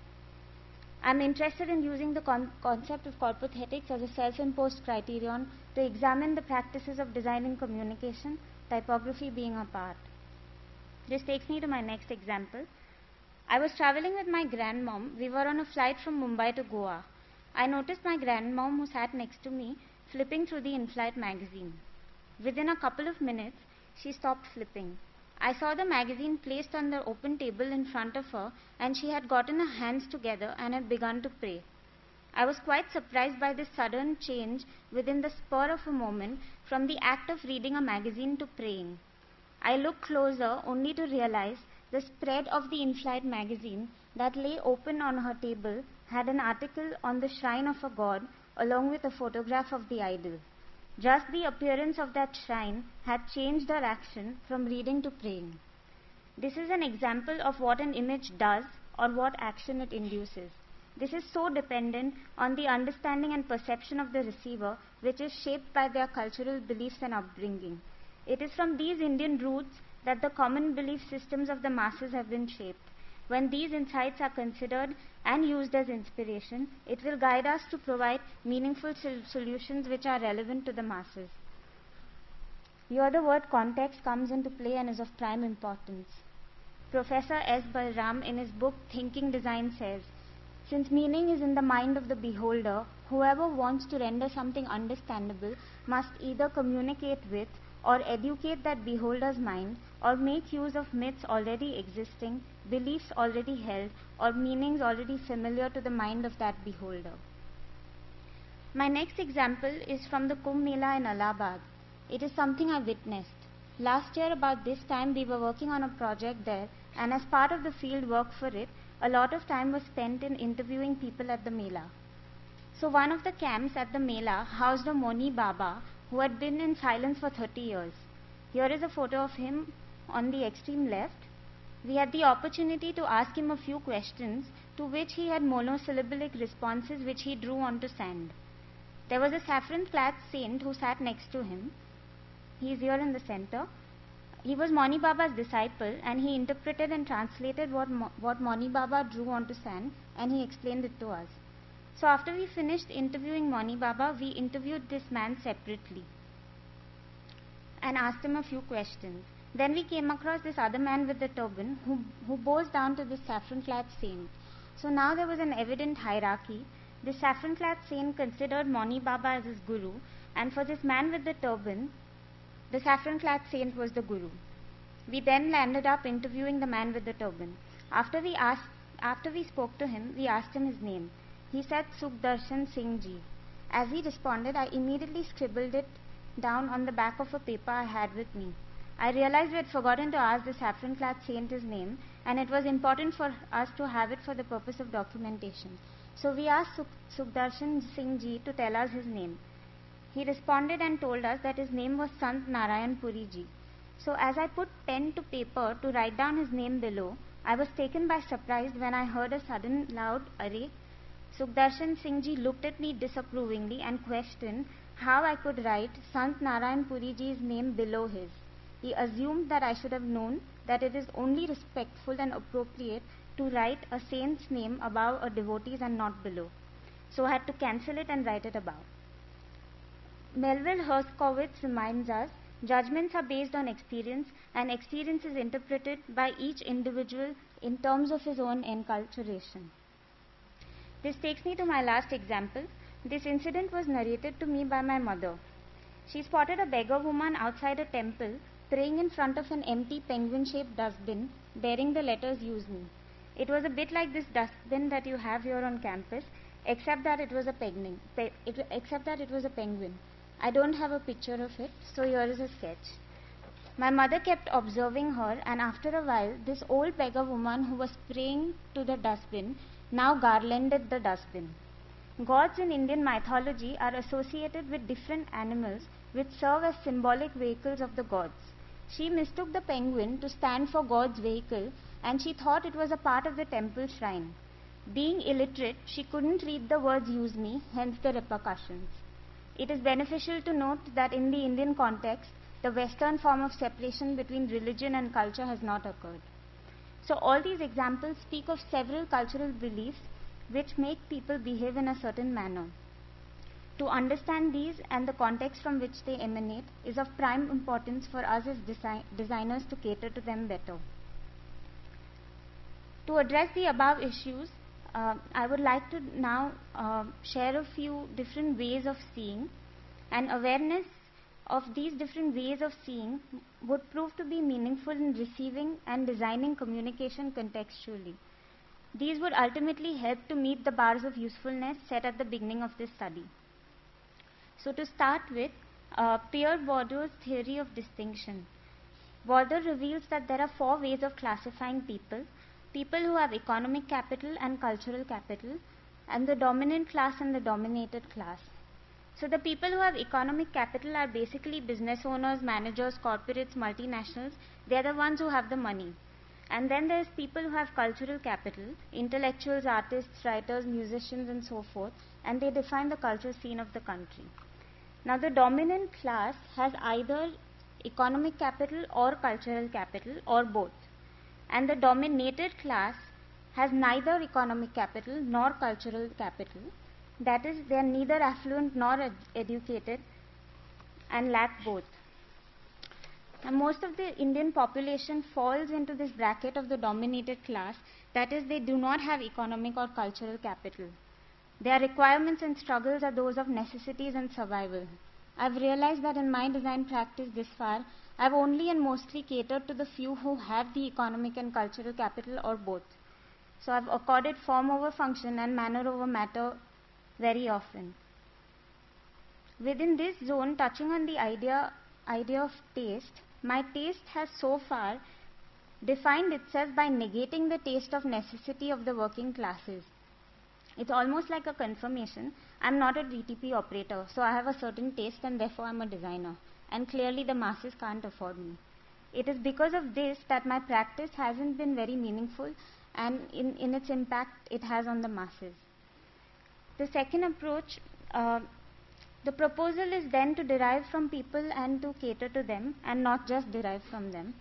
This can be done by actively engaging them in the process of creation, or finding solutions applicable to them, or sharing monetary rewards with them at the end. So if I was entrusted to be the self, I have to admit that I have looked at the vernacular of India as the other. I've looked at calendar art, sign writing from the past through a nostalgic glint. Nostalgia, a key ingredient in raising the market value of is a key ingredient in raising the market value of a vernacular style. It is not a return to history but a repackaging of history. It treats the past not as the roots of the present but as a distanced other. Moving on to the third approach, we are engaged in our transformations of low into high. Quoting Ellen Lupton and J. Abbott Miller, many appropriations of the so-called vernacular worked from the top down, viewing ordinary commercial artifacts as external sources to be studied with detached admiration. Yet the question of low and high can also be viewed from the bottom up, from the worm's eye view of everyday life rather than the bird's eye view of the critique. While birds look down at the world from above, worms look up at the world from below. To give an example, the Swadeshi movement propagated by Mahatma Gandhi in 1920 as a part of India's struggle for independence sparked a fresh visual idiom that based itself on economic as well as human values. It transformed the Indian environment with products and graphic forms such as the pandal, a temporary or permanent structure built for a celebration, event or function, as well as the homespun hand-woven cloth known as khadi, woven on a charkha spinning wheel, and a low-level seating baithak. Now these rhetorical devices and innovations have their origin in Indian mythology and popular culture. Their semiotic values identified with the poor and illiterate masses of the time. They not only stood as symbols for independence, but also served as objects of functional value that could be afforded by all. Gandhi's style of communication was not top-down, people at the top telling people at the bottom what to do, but it was bottom sideways, people at the bottom telling each other what to do. For a matter of fact, he succeeded in an extraordinary bottom-up communication where he propelled movements which involved the masses, and the sheer number forced authorities at the top to make decisions and function in accordance. The efficacy of this mode of communication undoubtedly reverberated in the day-to-day lives of people at the time. Lastly, indigenous derivations are a rich source of inspiration for designers. However, it translates into useful communication only when used in an appropriate context with a relevant receiving audience. An example of purely aesthetic use, futile on the scale of usefulness, of Indian cultural symbols can be seen in the utilization of some products today, such as khadi. Khadi has become so costly. The rich elite continue to wear khadi today, which is a mark of socio-economic status.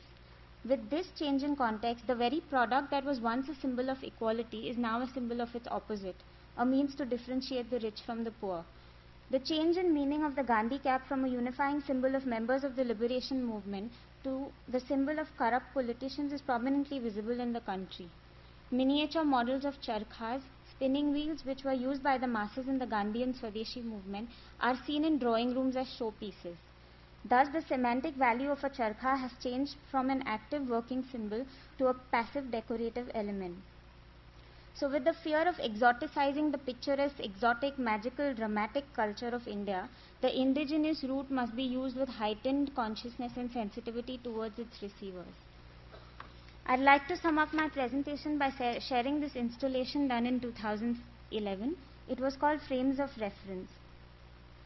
So when you see this line through this, when you see through this frame, you see a straight line. And as the frame is made bigger, you see that a curve becomes evident. And it is only on zooming out completely, you see that there is a circle. So what was initially perceived as a line is actually only a very small part of a circle. The circle appeared to be the line because we were looking through a very tiny frame. So we had not acknowledged our frame of reference and we had assumed it to be the only frame and the whole frame. So everyone, including ourselves, perceives the world through frames. However, very often we forget to acknowledge the existence of these frames. This was translated into a performative installation in space. So a continuously moving line in the form of a projection confronts the viewer on entering a space.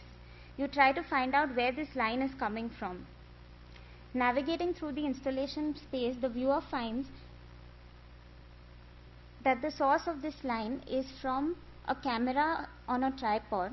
Now the camera is placed on this tripod and is moving circularly and it is filming a circle. And the zoom of the frame of the viewfinder is adjusted such that only a line appears. So basically it is a circle being filmed circularly through a frame and what you see is a line. Although actually it was filming a circle. But it was only because that we had neglected the frames that we thought it was a line. So the takeaways from this is to accept that we are seeing and perceiving the world through frames. With culture as context, we are bound by the unconscious bonds of our own culture. We need to recognize and be aware of the frames we are seeing through and become conscious of our own cultural frameworks and all that they connote. We need to acknowledge the existence of other frames, that other cultures exist with their own conditioning.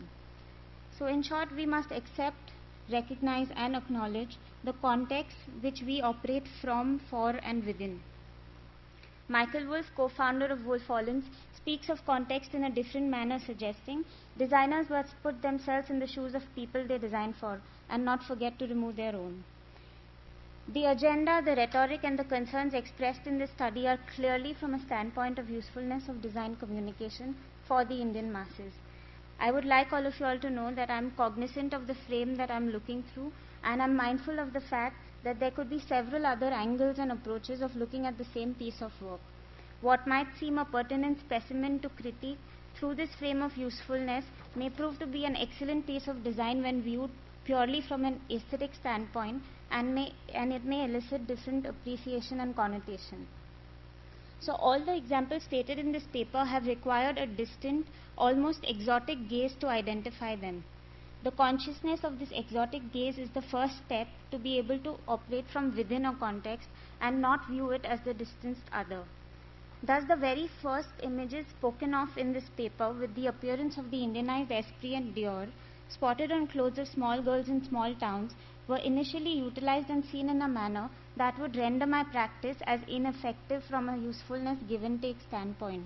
However, when the same images were seen in a different light, with the context of where they appeared, it sparked off an entire thought process that forms the basis of this paper.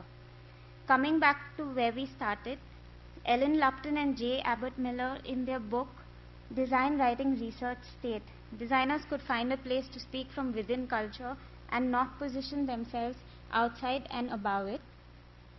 I'd like to conclude with this Shaker dictum which really inspires me, and I aspire to incorporate this in my practice. Don't make something unless it is both necessary and useful, but if it is both necessary and useful, don't hesitate to make it beautiful. Thank you.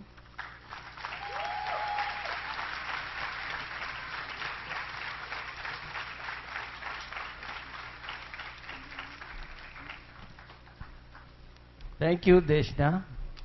It's an excellent presentation. And first we had witnessed the sensory part of it, using senses, and this time Deshna has taken us on a journey of what, how, why. It's very exciting, and the way she has been conscious and being aware of what kind of depth she is getting explored, and this is really a wonderful sort of examples what she has created and shown us and made us in touch with. And thank you, Deshna.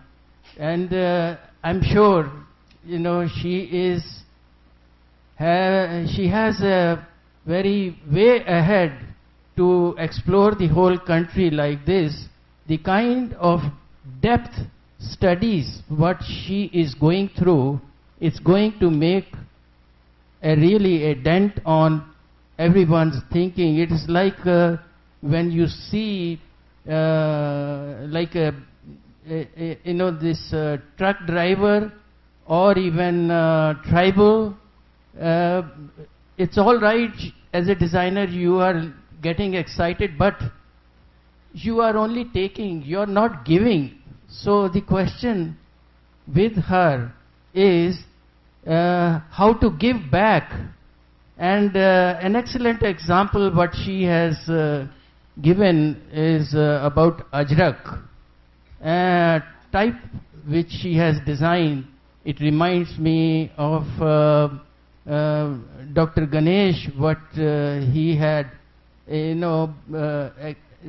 given us a kind of enlightened us about what is happening in the so-called languages which are absolutely forgotten, or even these cultures which are diminishing. And it is our designer's responsibility becomes very, very pertinent in order to bring them to the light and make the people conscious of this, what wealth this country has it. And I'm sure Deshna will help us in this kind of process. Now, when it comes to, Megan D. and Cassie's presentation, I'm sure everyone is got aware of what senses can offer us. But I'm sure at the same time we use only 2 to 3 senses, I suppose. But in India, I can give you an example where 5 senses can work at same time. Say for instance, a hawker in the street who is selling mango. He creates a sound, and he says that he has got something to offer. Then a housewife comes out by listening that sound about the person selling mango, calls him, and then she says to him, show me what you have, what sort of mangoes you have. So she sees it. Then later on, she picks up one mango and feels it and smells it,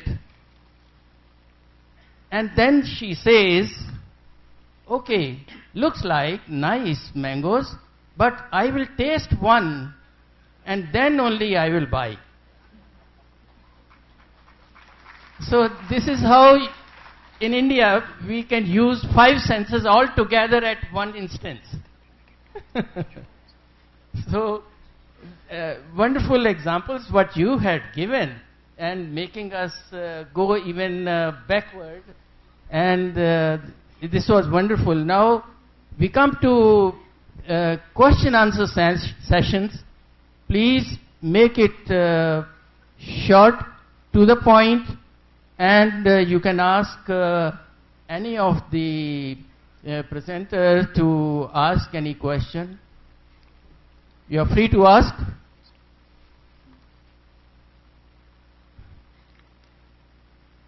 We request our volunteers to please pass the mic to the audience members who can raise questions to our paper presenters. We have a 15 Anyone? minute.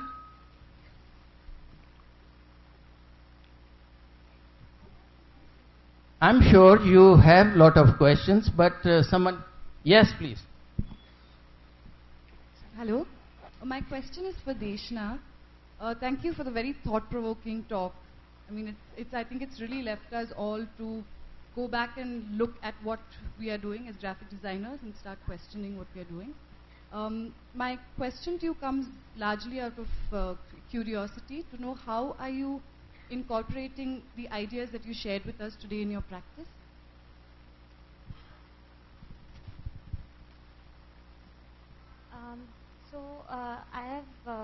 I've only moved back to India last year. I was studying in London for 4 years, and it was through my studying and research and thesis there that all these ideas sort of shaped up, and I found it very hard to continue to design for brands, etc. So when I came back, I co-founded a studio. It's called Anugraha, and basically we decided at Anugraha that we are not going to design for any luxury brands, and we're not going to design for anything that promotes consumerism. So we basically only work for the cultural, social, medical and educational sector. It's only a start for me. It's only been a year, and it's been a journey, but it's been satisfying so far with that philosophy. I was very scared when I started like that because I was only starting and I didn't know if I'll get anybody to work for. But somehow work has just come in and people have started to view me as a specialized designer for social stuff. So it's almost created a niche in a good way for me. And yeah, it's a journey and I'm exploring, but I find it much more satisfying to really work for what I believe in. Thank you.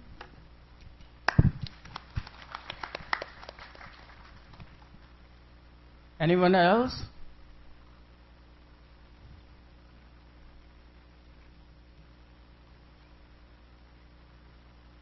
See, this whatever work Deshna is doing, it may not be as monetarily sort of satisfying, but the kind of satisfaction what she feels that she is going to derive at is that in giving there is happiness, not in only what one gets out of it. So please, anyone from this presentation on senses, how the type is influenced, from Megan D, please. So should I take that you don't have any question? That shows how successful this presentation is. Excellent. Thank you. Thank you so much, sir. We will now kindly request Mr. Sudarshan Dheer to felicitate the paper presenters of the first session of today. Ladies and gentlemen, Professor Megan D.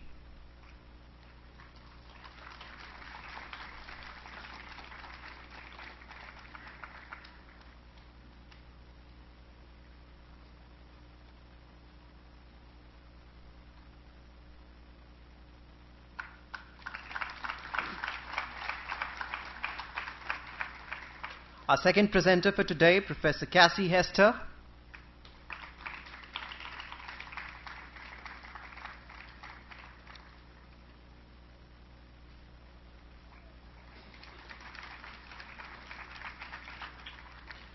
And our last presenter from today, Deshna Mehta.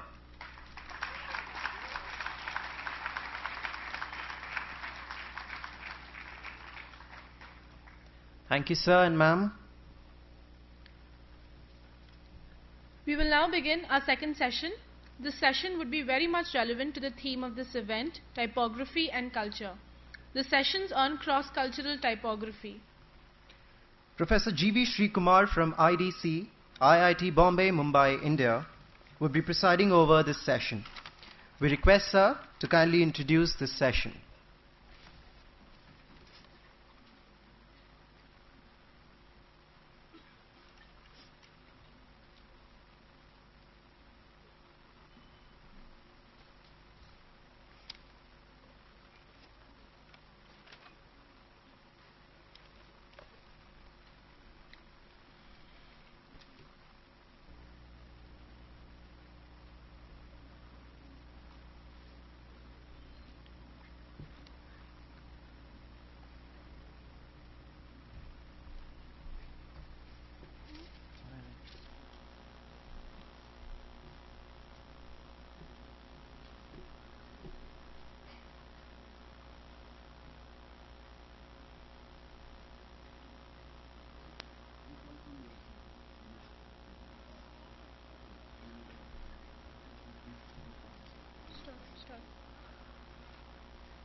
Ladies and gentlemen, our first paper is interestingly titled Hawking Gawking in Singapore, and it will be presented by Professor Casey Yaw.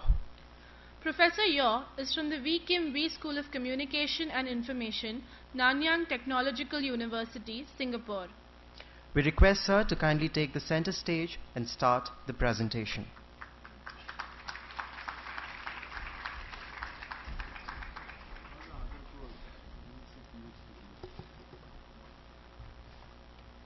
We request Charu Monga ma'am and the other researchers from the next presentation to please be seated next to the chairperson.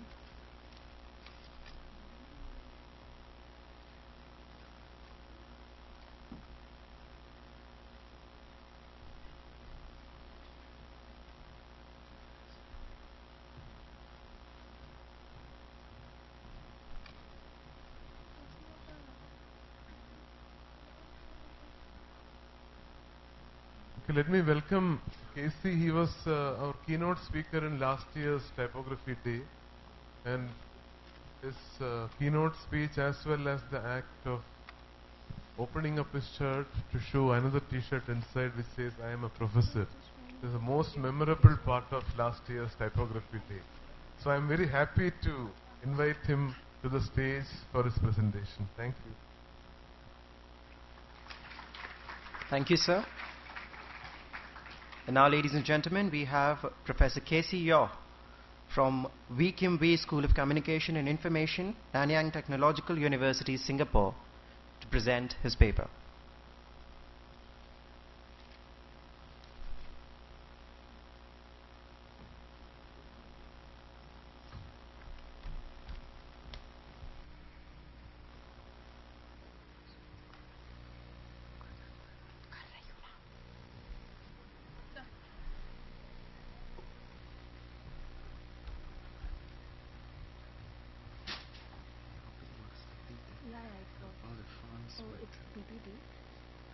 This is PPT. You don't have PDF? I do have PDF. It's okay. I can look at it. But there are some forms that may be missing. I've given them a PDF though. You have PDF? Yeah. It's PPT, but it's okay. It's okay. It will do. Okay, so there's may someone not show the screen yet? Yeah. This is your PPT, right? Huh? Okay.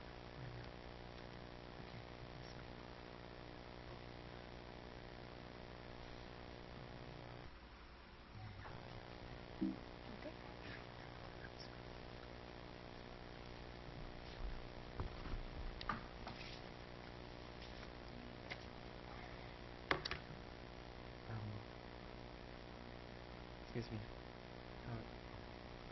How do I get this to be really big? Big? Not wrong.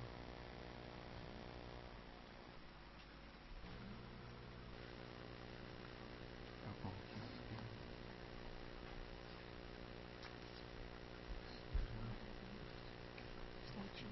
presentable. Presentable.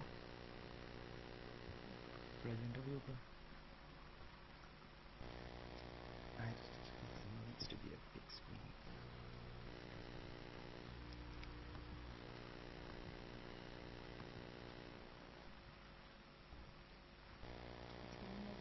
No, it has to be a big screen. Typically for presentation like that, I would bring my laptop, but I guess there are some technical issues in trying to get this settled down. So this is a PDF? I have a PDF. Why don't you just plug in your laptop? No problem. Just tell me. I give it to you. Okay. So next time if you're learning to do your presentation, you should prepare for these kind of things to happen. Because there are a lot of things that you don't expect they would happen. But it's okay, I guess it's a learning experience.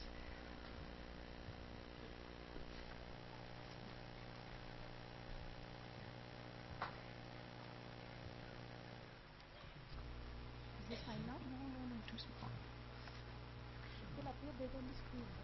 So it's big. So it's big. Fruit में आ गया था. What's the problem? So. Is this fine? How do I forward this? No. Okay. Guess I can now officially say namaskar. Thank you for giving me this opportunity to share something from the tiny little red dot, otherwise known as Singapore.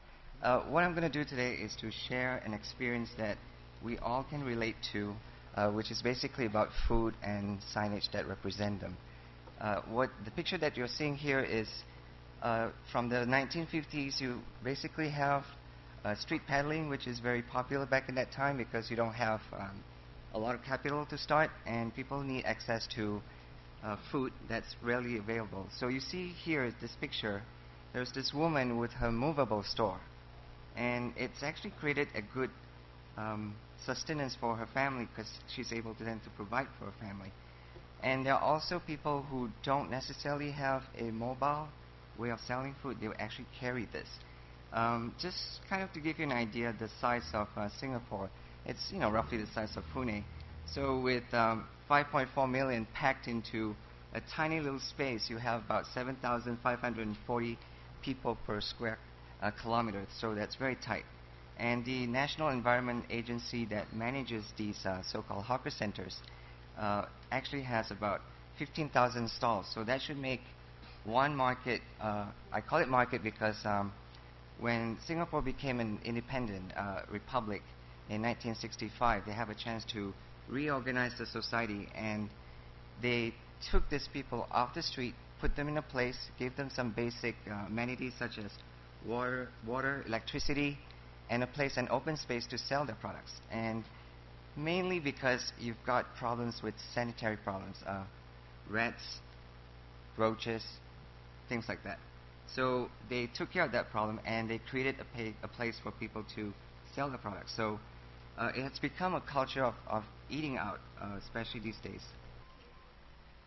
Just to give you a very quick idea on methods that I use, I looked at 5 hawker centers. There's a lot of those, and these are the ones that must be recommended by travel guides, mainly by Lonely Planet, Berlit, DK Eyewitness, and I also go to some bloggers who would write about these places to go eat. They must sell local food, and by local food I mean you have Chinese, Indian, Malay, and also Western food. I exclude the Western food because I'm more interested in what the locals have to say, because they have to use at least one of the 4 nationally recognized languages in Singapore. The signage are usually designed where you have this horizontal on the top and must be in an open space. So I exclude those that are from the malls because they are air conditioned and they have very much standardized signage, which takes away a lot of that ethnicity feel to it. Alright, so basically 3 purposes. I wanted to look at how type and images can really influence our impression. This is kind of important if you want to pick a place to eat.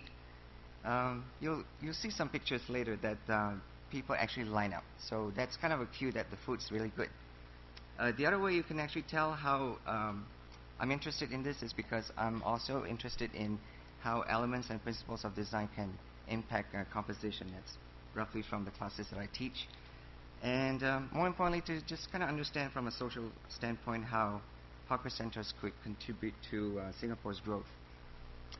So, we can look at social, from a social standpoint. This is a place where when you get a lot of different kinds of food put together in a place, it's become a place for social bonding.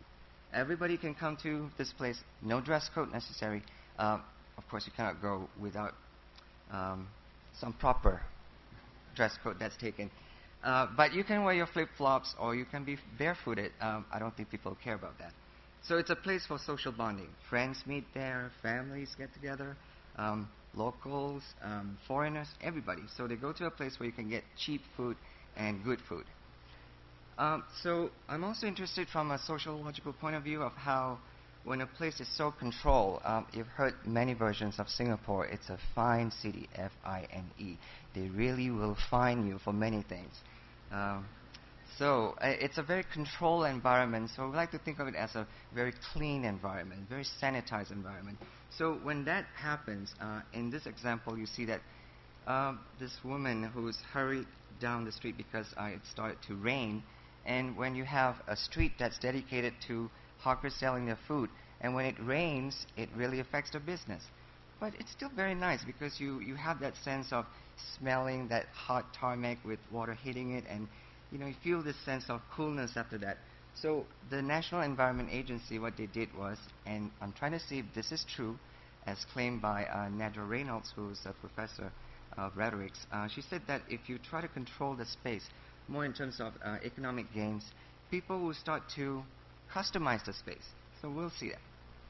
And this is what happened. I have to exclude this food street from my survey because they start ripping things up. I started working on this probably about 6 months ago, and I was kind of disappointed because I was hoping to document this, but this is what happened. You could see the before, which is this one, and there is this sort of work in progress, and they also show you what eventually how this is going to look. And this is what it looks like now. So, very controlled, very clean, no rats, no roaches, no customer yet.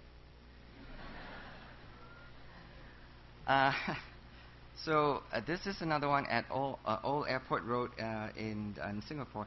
But strangely enough, the stall, I wouldn't call him owner. He's a licensee because you have to license these from the National Environment Agency. What he did to the space is he kind of customized it. He sells these wonderful sweet things that you can get after you have a wonderful meal, but he actually would display his Hello Kitty collection. It's not for sale. He just wants to proudly display them and share them with their customers. And there's also this, if I can just step out here.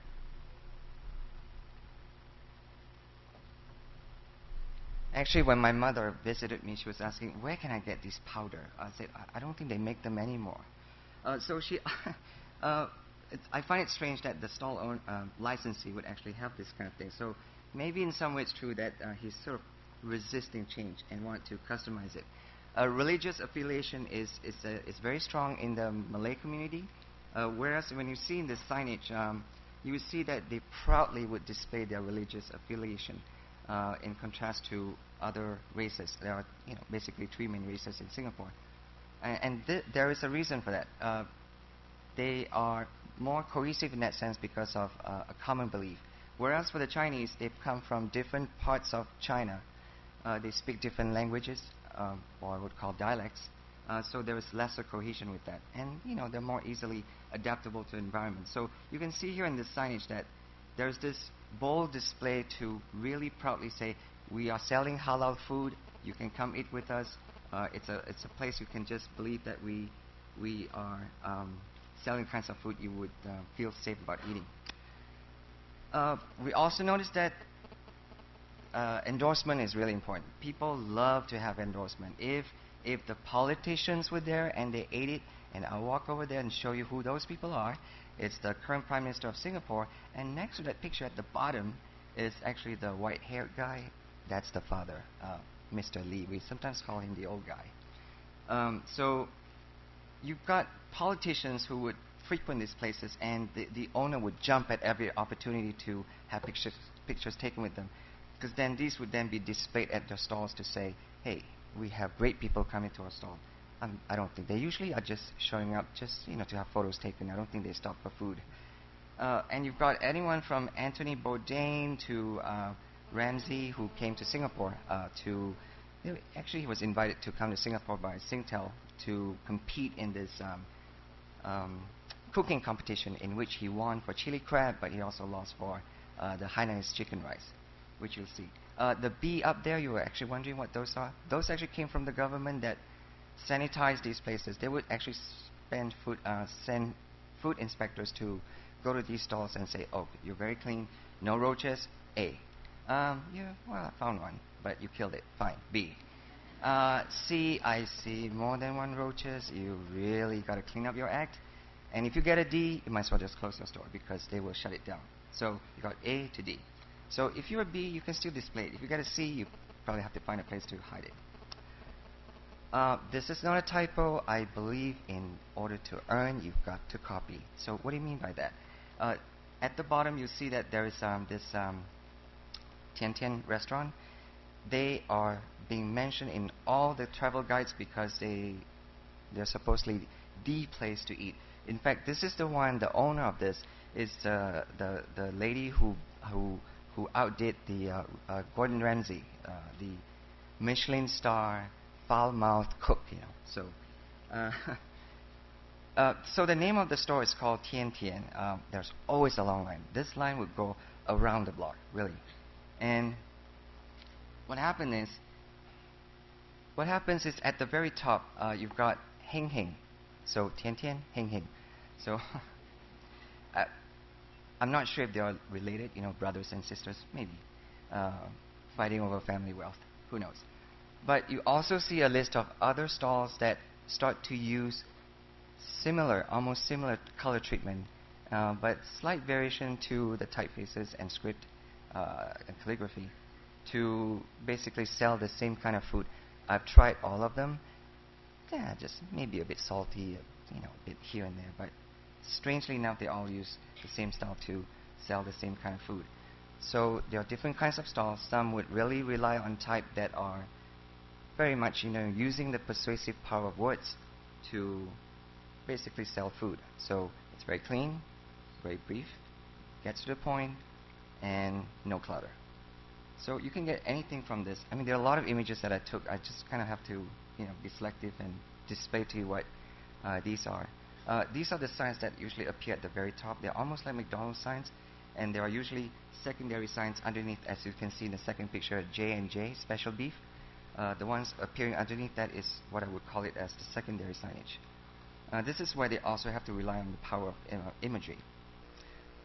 Or, if you think that words are not enough to sell food, you really need a lot of pictures. And in this case, this is a Malay stall, and you can see that there's that religious affiliation there, because typically they would sell halal food. And in Singapore, they're very strict. If you are Muslim and you want to sell food, just because you're Muslim doesn't automatically qualify you as a halal food seller. You have to go through some testing, so they are quite strict about it. So even if you show your religious affiliation and you want to show all the foods you have this plethora of images, and on top of it you also have descriptions, prices underneath, and you've got these wonderful textural background. It just becomes a bit too much. But if you simplify it further, you can also get a cake and eat it too. So you've got something that is a visual verbal synergy. There are some terms that are used to describe what the first signage has. It's basically what they call, Evans and Thomas wrote in the textbook that this is a form of crystallographic balance. Basically, it's being peppered all over the place, as you can see here. So we've gone from there, and then so now we're going to look at a photographer who spent some years in Japan, and because he was influenced by the languages that are used in Japan, which actually technically has 4 different kinds of ways of writing, and one of it is kanji, or which is what you would think of it as Chinese characters, and that's what they are. So he argued that characters actually convey more meaning with greater immediacy, because they just gets faster than alphabets. So alphabets like A, P, P, L, E, you have to kind of spell it out, but if you just write the character like that, you get it. So let's kind of put that theory to test and see this. This is one style which I find interesting, that the middle character basically just means food or sustenance. It's a very generic form. It's almost like just saying hello. It really didn't say anything much. But in this case, it says food. But it's been given this glamorized emphasis that it's become almost like a rooftop, a roof structure. And when you look at the English translation of that, you really cannot take the Y and make the Y really big, and so U-M-M-Y, ummy, becomes not yummy anymore. So there's that interplay of scale and how different languages sort of get into this kind of symbiotic relationship. All right, I just want to quickly show you a bit of an analysis of what I think the differences between characters and alphabet. So more specifically in Chinese, if you look at that, it really carries a lot of semantic information. If you look at the very first one, you can tell, everyone can tell, it's a bird. So if you sketch a bird, eventually evolve it into an iconographic form, 1500 BC, and it takes a lot of time to evolve it into what it is today. That's the character of bird. But if you even recognize it as bird, you wouldn't even know how to pronounce it. But if you write B-I-R-D, bird, you get that. You can actually pronounce it. So that's the very first thing that you can see, that characters carry this semantic information. So it's very true to what he claimed. The 2 bottom ones, I just wanted to kind of quickly demonstrate to you. When the Chinese had to write the character for noodle, they would actually have to combine wheat and face. So if you combine the 2 together, you still read the character as mian, or face, but people understand that it's noodle because it's derived from having the character wheat next to it. So the Japanese would also write that in that same way. In fact, the Japanese character for kanji, for wheat, is also the simplified way of writing. So they kind of combine it in ways that kind of look like Chinese characters, but it's something that the Chinese don't use. The word next to bird is burong, or gunong, and mi. These are the same alphabets that are used to write 2 different languages. So there's English and there's Malay. So B-U, bu, R-U-N-G, rong, burong. So you can actually use this to aid in the pronunciation. But if you look at this, you wouldn't quite understand what burong really is. But if you look at the character of mountain, you could tell that it kind of looks like a mountain. Well, I don't know, maybe you're very imaginative, might look like a window to you. Okay, here's the interesting part. This is a sign which I immediately caught my eye. Visually, it's very beautiful. I think it sort of have a cake and eat it too. Very well balanced, very clean, very simple, good usage of balance, symmetry, perfect. We all know that. But the biggest problem I have with this one is you can actually read that as a big prawn face, not big prawn noodle. Why is that? The explanation is here. But before I get there, I'll have to give it a bit of explanation what happens between traditional form and simplified form. Traditional form is still being widely used in Taiwan, Republic of China, Taiwan, and in Hong Kong. and also in the US. The People's Republic of China, mainland China, actually had simplified over 4,000 words that are commonly used today. So Singapore uses simplified characters. But what happens here is the character for the middle one, prawn, is written as traditional. But the other one is written as simplified. Here's what I mean. So you got the first character that's both traditional and simplified. They're still used that way because they managed to only simplify 4,000 words. So there's still a whole lot other that you don't really need to simplify because they are simple enough, such as the first one, big. Right? So the second one is the simplified character, the traditional character for prawn. So if you look a little bit further down, that is the character for the simplified character for prawn. And what happened is, if you have to write the character for noodle, remember the one that you have to have the wheat next to it? If you take away the wheat, it still becomes the homonym for face. So that's why it's read as big prawn face, not big prawn noodle. And it's quite prevalent. I just wanted to get to my next point, but I purposefully sneak in a picture where this one is perfect. At least the character for prawn is written in its traditional form, and so is the character for noodle. So very interesting enough, you have these kind of broken up convention of mixing the traditional and simplified, which is actually quite wrong. Basically, the whole sentence there just means that if you have to use some graphics, you have to use it in ways that would add meaning to the message that you're trying to say. All right. So in this case, prawn, noodles, you see images of prawn, not just one, two of them, perfect. Sends the message, you get it. So are these three? You know what you're going to get because you're going to eat at this, the one at the very top, green leaf. You're going to have, you're going to be served with some banana leaves, which is perfect.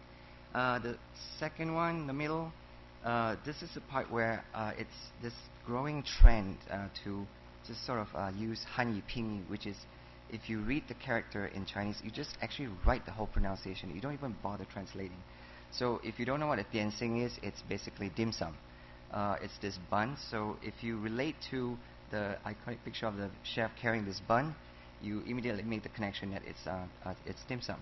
And I particularly like the one at the bottom, juice farm. Okay, I guess I could do that too here. That the U has also served a different purpose now. It also has a glass sort of sneak inside there, so you can kind of tell that, hey, it's juice. All right. Well, in my slides, these will kind of appear at different spots. So, but this time I just kind of show you everything. So, just to get the point across. But it's all perfect. So you say, okay, if I'm selling prawn noodles, I show prawns, and if I'm selling something that sizzles, is it okay for me to just use this fork and spoon, or at least, well, actually, it's knife and fork. But it's too generic. In this case, when you see it next to the one that sells satay, you would find that satay is actually more delicious than sizzles, because I don't really know what sizzles. You cannot really tell. All right. Now I'm going to look at how when the 4 different languages, or at least combinations of it being used, how does that affect the composition as a whole. This one you can see that there are still some religious affiliation being shown there, but strangely enough, you look at the Tamil script. I'm not an expert really, but I'm just looking at it from a typographic standpoint that the kerning is just so bad. Is it me, or do y'all think so too? Yeah? So I think the kerning on that's really bad, just to accommodate this Zamzam Muslim food, which is gargantuan. Mainly I think because for focal point.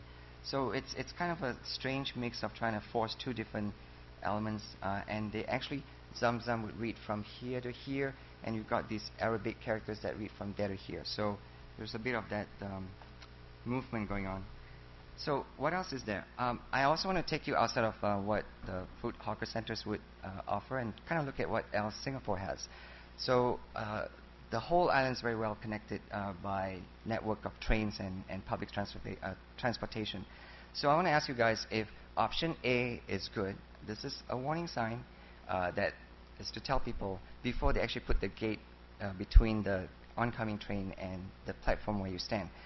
So the sign don't matter as much anymore. But I still find it interesting that they have to put all the 4 different languages in one same place. So you've got signs that warn you about danger. You've got signs that tell you do not go down the tracks unless you want to kill yourself. So is it option A or option B is better? Anyone, what do you think? Is it option B that aesthetically looks better or option A? This one or this one? B, right? So luckily these people are smart now. They actually use option B. Option A is just something I had fun with in Photoshop. So if you are a calligraphic expert, you would be very, very puzzled at looking at this one because it kind of looks like Chinese characters, but they are really not Chinese characters. This is an art by Xu Bing. He calls it square calligraphy. Very interesting because see for a moment if you can actually read this.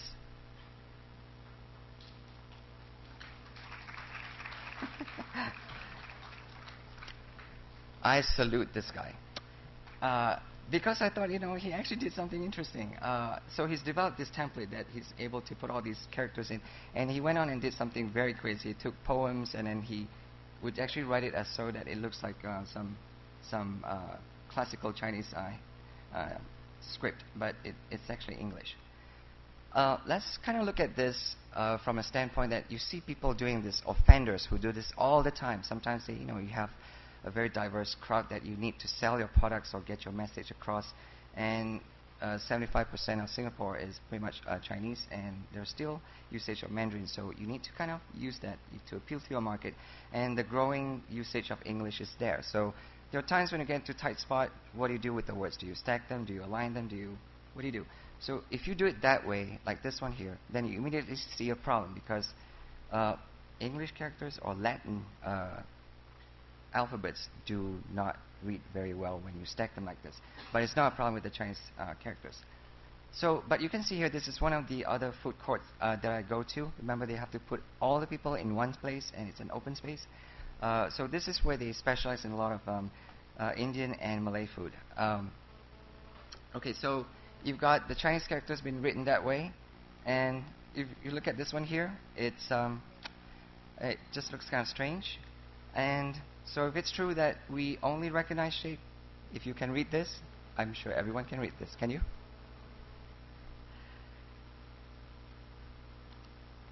So it's true. If you can read that, we only recognize shape.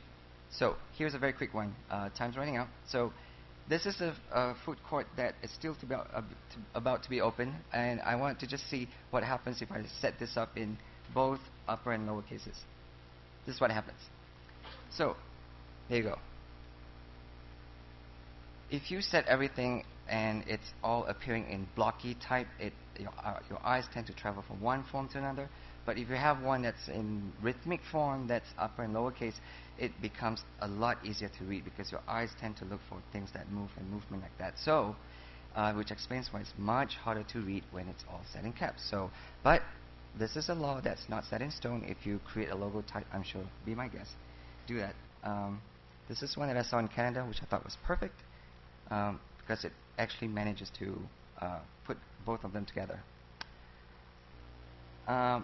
Some are different, but they look the same. So if you look at the Simhei typeface name for, kind of looks like Arial, and if it's Songti, looks like Times New Roman. If you look at the sign below, it kind of has that. I just hope that they would round it off a bit, so at least there is some similarity in that. All right, so there are a lot of boo-boos, typographical error. If it's going to be Sun Long cooks food, right, or Sun Long cooked food. So anyway, coming to the end, there is creativity and playfulness. What I mean by that, there are people who actually would put this oversized prop, which I thought was really fun. Instead of just relying on text, you rely on props.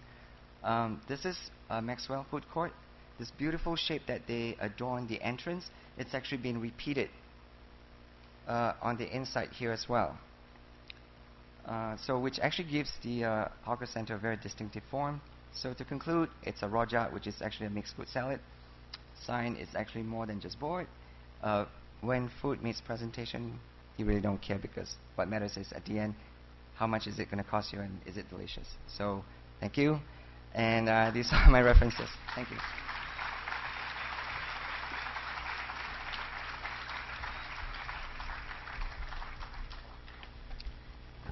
Thank you so much, sir.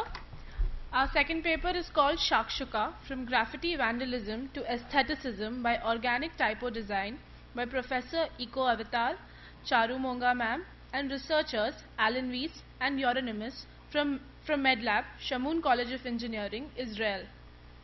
Unfortunately, Professor Iko Avital couldn't make it here today, and we have the researchers to present the paper. So we kindly request Charu Monga ma'am, Alon Weiss, and Euronymous to take over the mic. Can we have the presenters on stage, please?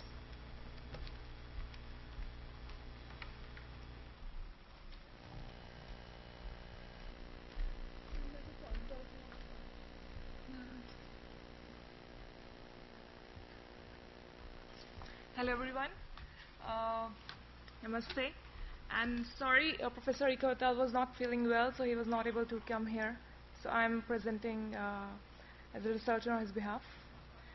So shakshuka, basically shakshuka is a dish in Israel. So Tel Aviv in Israel, it's a big city famous for Bauhaus architecture. It's actually called the UNESCO World Heritage Site. Like in New York, we have Wendell Graffiti Birth. This is the content actually. And writing graffiti. People write on walls in Tel Aviv. So we call it writing graffiti. Then aesthetics to the ethics. Then writing graffiti park installation. This paper presents cultural research-based typography down in downtown in Tel Aviv on the famous graffiti walls. Okay.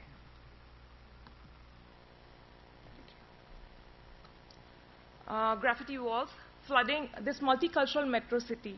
The research process examines the vandal and illegal activities of the individuals in some underground graffiti groups.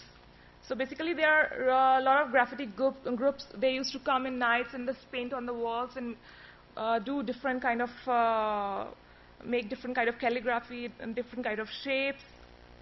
So this is there is a dish called shakshuka. It's a mix of microculture, basically, because you put a lot of Tel Aviv is basically about a lot of cultures coming together because a lot of youngsters come there, they stay there. A lot of people from different places they come and stay there because it's called a young city. So literally is a dish of eggs poached with sauce, tomatoes, chili pepper, onions and cumin. Traditionally shakshuka is served in iron pan with bread to mop up with the sauce. And semantically it's a mixture of symbolize the eccentric structure of Tel Aviv lifestyle, basically a metaphor. So it's a city of youngsters, everybody comes there. It's a club of high-tech gadgets, a lot of startups, around 700 startups they actually nourish there, and it's all by youngsters, young people. So as you see here, the My Way is our most high-tech gadget and high-tech application which has been used there. So golden sand beaches, 2.5 million years visitors every year, and it's very famous. And Tel Aviv, it's called a white city. Basically 4,000 Bauhaus kind of design architectural buildings there, so that's why it's called a UNESCO World Heritage Site. They have the biggest buildings inspired by Bauhaus. The urbanized view, as you see the buildings of different shades, different kinds, from Jewish to Muslim, from Baroque to Bauhaus, and from nowadays skyscrapers. As you see the shapes in the buildings. So it's all inspired by different styles. New York. So as in New York, it all started with painting on the walls and hip-hop dance, and they have a lot of artistic culture which actually started by youngsters, young groups. And a lot of youngsters came together and started in the 1970s in New York, and hip-hop, rap music, the rhythmic spoken rhymes, DJ, breakdance, street fashion, graffiti, all these things. So people started painting on the walls. Randomly, they come in masks, in black masks, and started painting on the walls to express their ideas, to express their feelings. Sometimes they used to write about poetry. Sometimes they used to write about their own names. Sometimes some messages, some political messages. So it all went like that. So hip-hop basically was originated by youngsters as a street pastime to express their poverty and violence underlying the city context. So as you see here, all the trains and the buses, it's all like filled with the graffiti, with certain kind of writing style. During 80s, quality of life crimes throughout the New York identified as a problematic urban neighborhood. So like whole things was totally, people were just printing on the walls, like writing on the walls. So what time came when actually the mayor of that place, he said, let's wash all over thing. And graffiti was like banned. Whoever actually works for the graffiti, he has to pay fine and he has to actually go into the jail. So these graffiti gangs, they actually they used to paint or cover the subway trains in such vandalism that consumers were frightened to ride. So they painted all things, and in one wash, everything is gone. So downtown, writing graffiti themes. In Tel Aviv, there people actually do, youngsters actually started expressing themselves by writing about politics, writing about the dialogues between one another. They used to do about poetics, about poetry lines, about something nonsense or something, like writing the names of each other, right?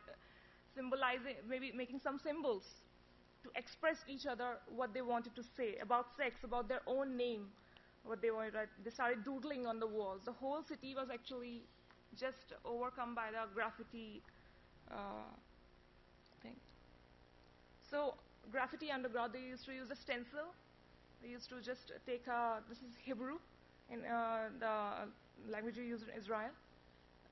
So they use a stencil technique. They just used to make a stencil and spray on the cans, with the cans. So there's a cans they actually got in the market, but now it's banned. This is another. They're just overnight they used to come and paint on anywhere. As I say, they started coming out with different styles of their the way they express their ideas, writing. The different kind of writing style, they started using it. This is the images. The whole city was actually was covered by this kind of graffiti style.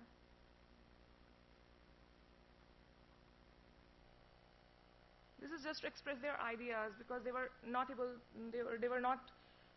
People were not want them to speak like an open, so they come overnight and they just express their ideas. Stop making stupid people famous. This is one of the ideas they express through their writing. So you see here, there was already a kind of background, typography, and then over it they started just scribbled it out.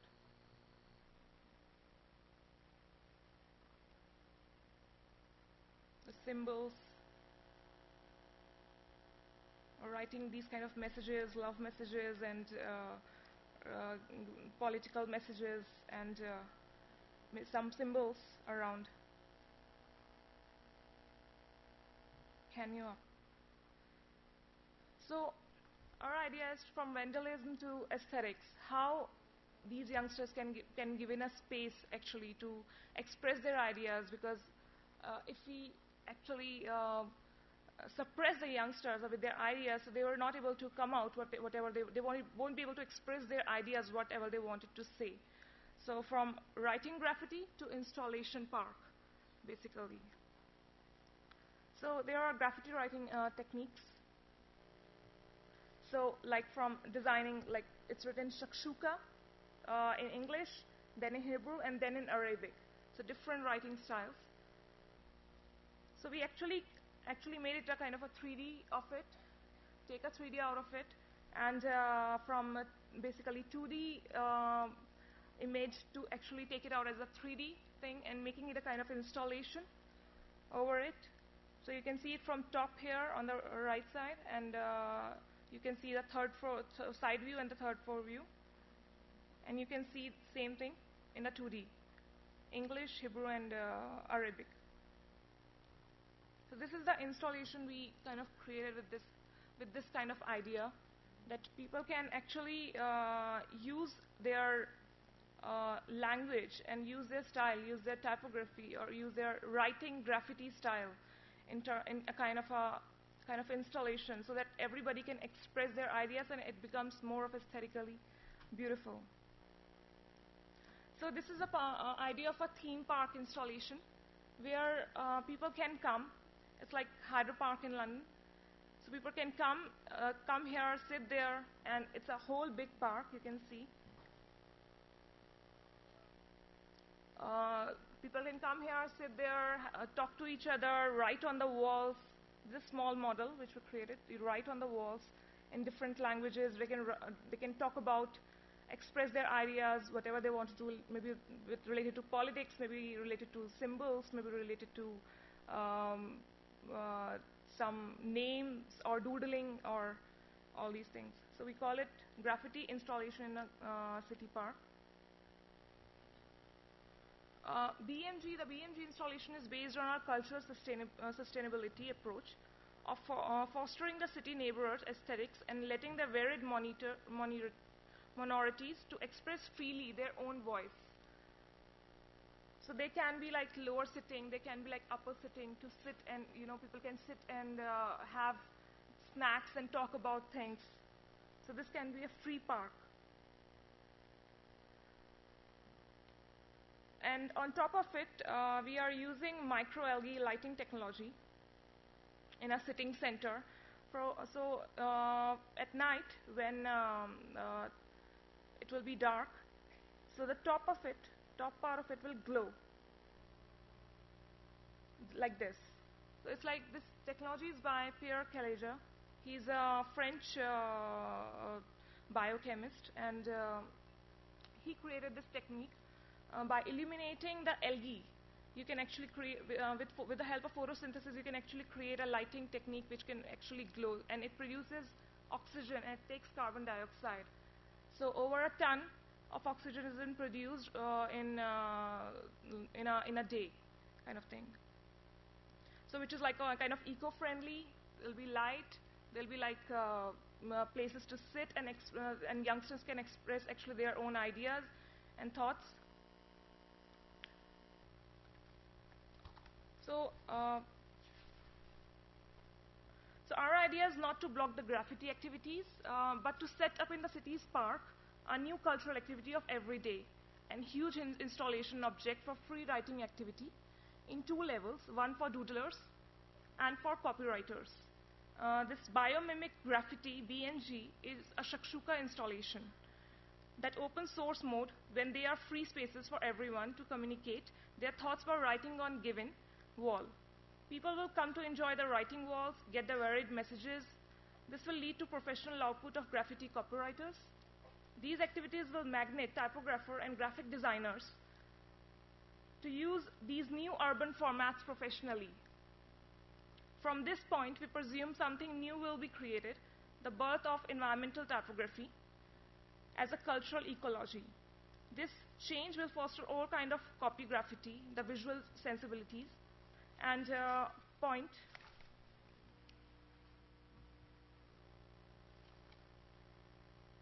These expressions will contain outer and inner worlds of ideas, moods, feeling, experience, responses, passion. The objective voice will communicate better. With this, we'll try to actually create a kind of a eco-friendly environment graffiti into installation where everybody can come and participate and be a part of it and freely express their ideas. That's it. Thank you.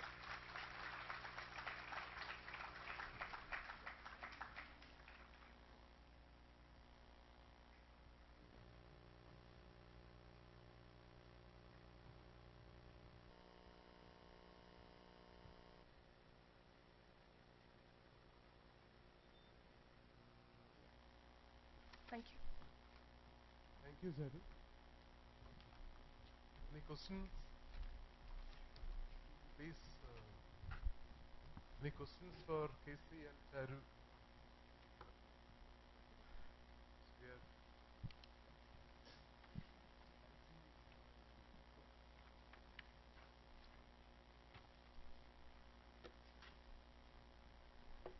We're open for questions from the audience members.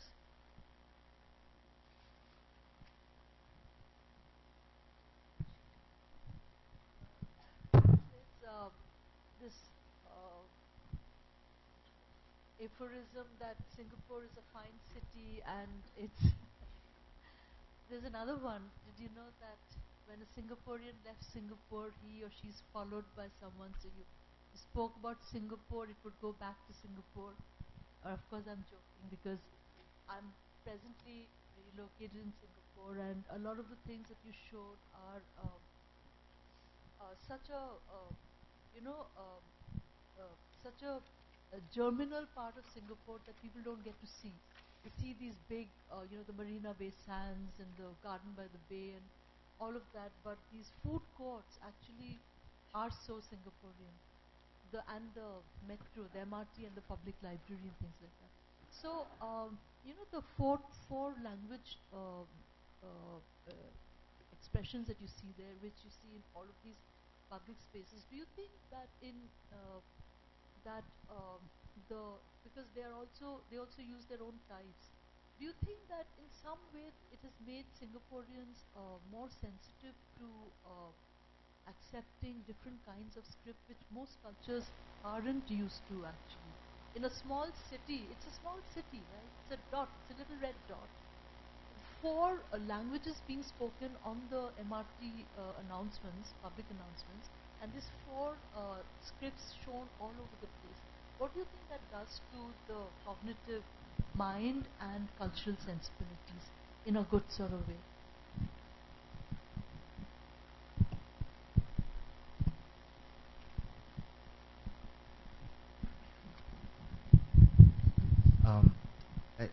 Thank you for sharing that thought. I cannot speak for the general populace. I take the public transportation a lot, and every time I get on the public transportation, the funniest thing I always notice is at the end of the announcement in Tamil, the door opens. They have to announce about a minute before it gets to the station because you have to announce it in sometimes 4 different languages. But I think what that made the general populace, especially a lot of people who travel by the MRT, is that it's like a constant reminder that on top of English, which is being generally used, there's also other different languages that, while you may not understand, but the nice thing is when you don't understand a language, when you heard the next one, it's something that you can understand. It kind of relates that in a very strange sort of way. And you also go around seeing a lot of signage that typically with the government agenda, as in a nice way, neutral way, they always try to push for unity, diversity, and this is something that is being pushed on a national agenda. So, but I cannot speak for the general populace. Every time when they get on the train, you know where their eyes are? You know where their fingers are?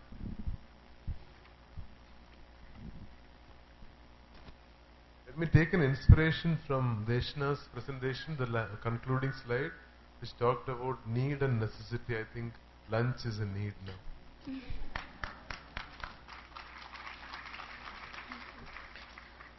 Thank you so much, sir. We will now kindly request Professor G.V. Srikumar to felicitate the paper presenters of the second session of today.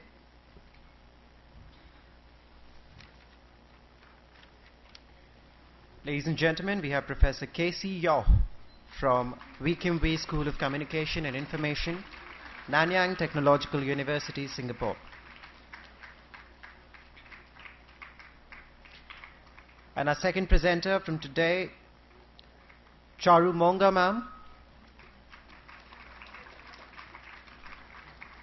from MedLab, Shamoun College of Engineering, Israel.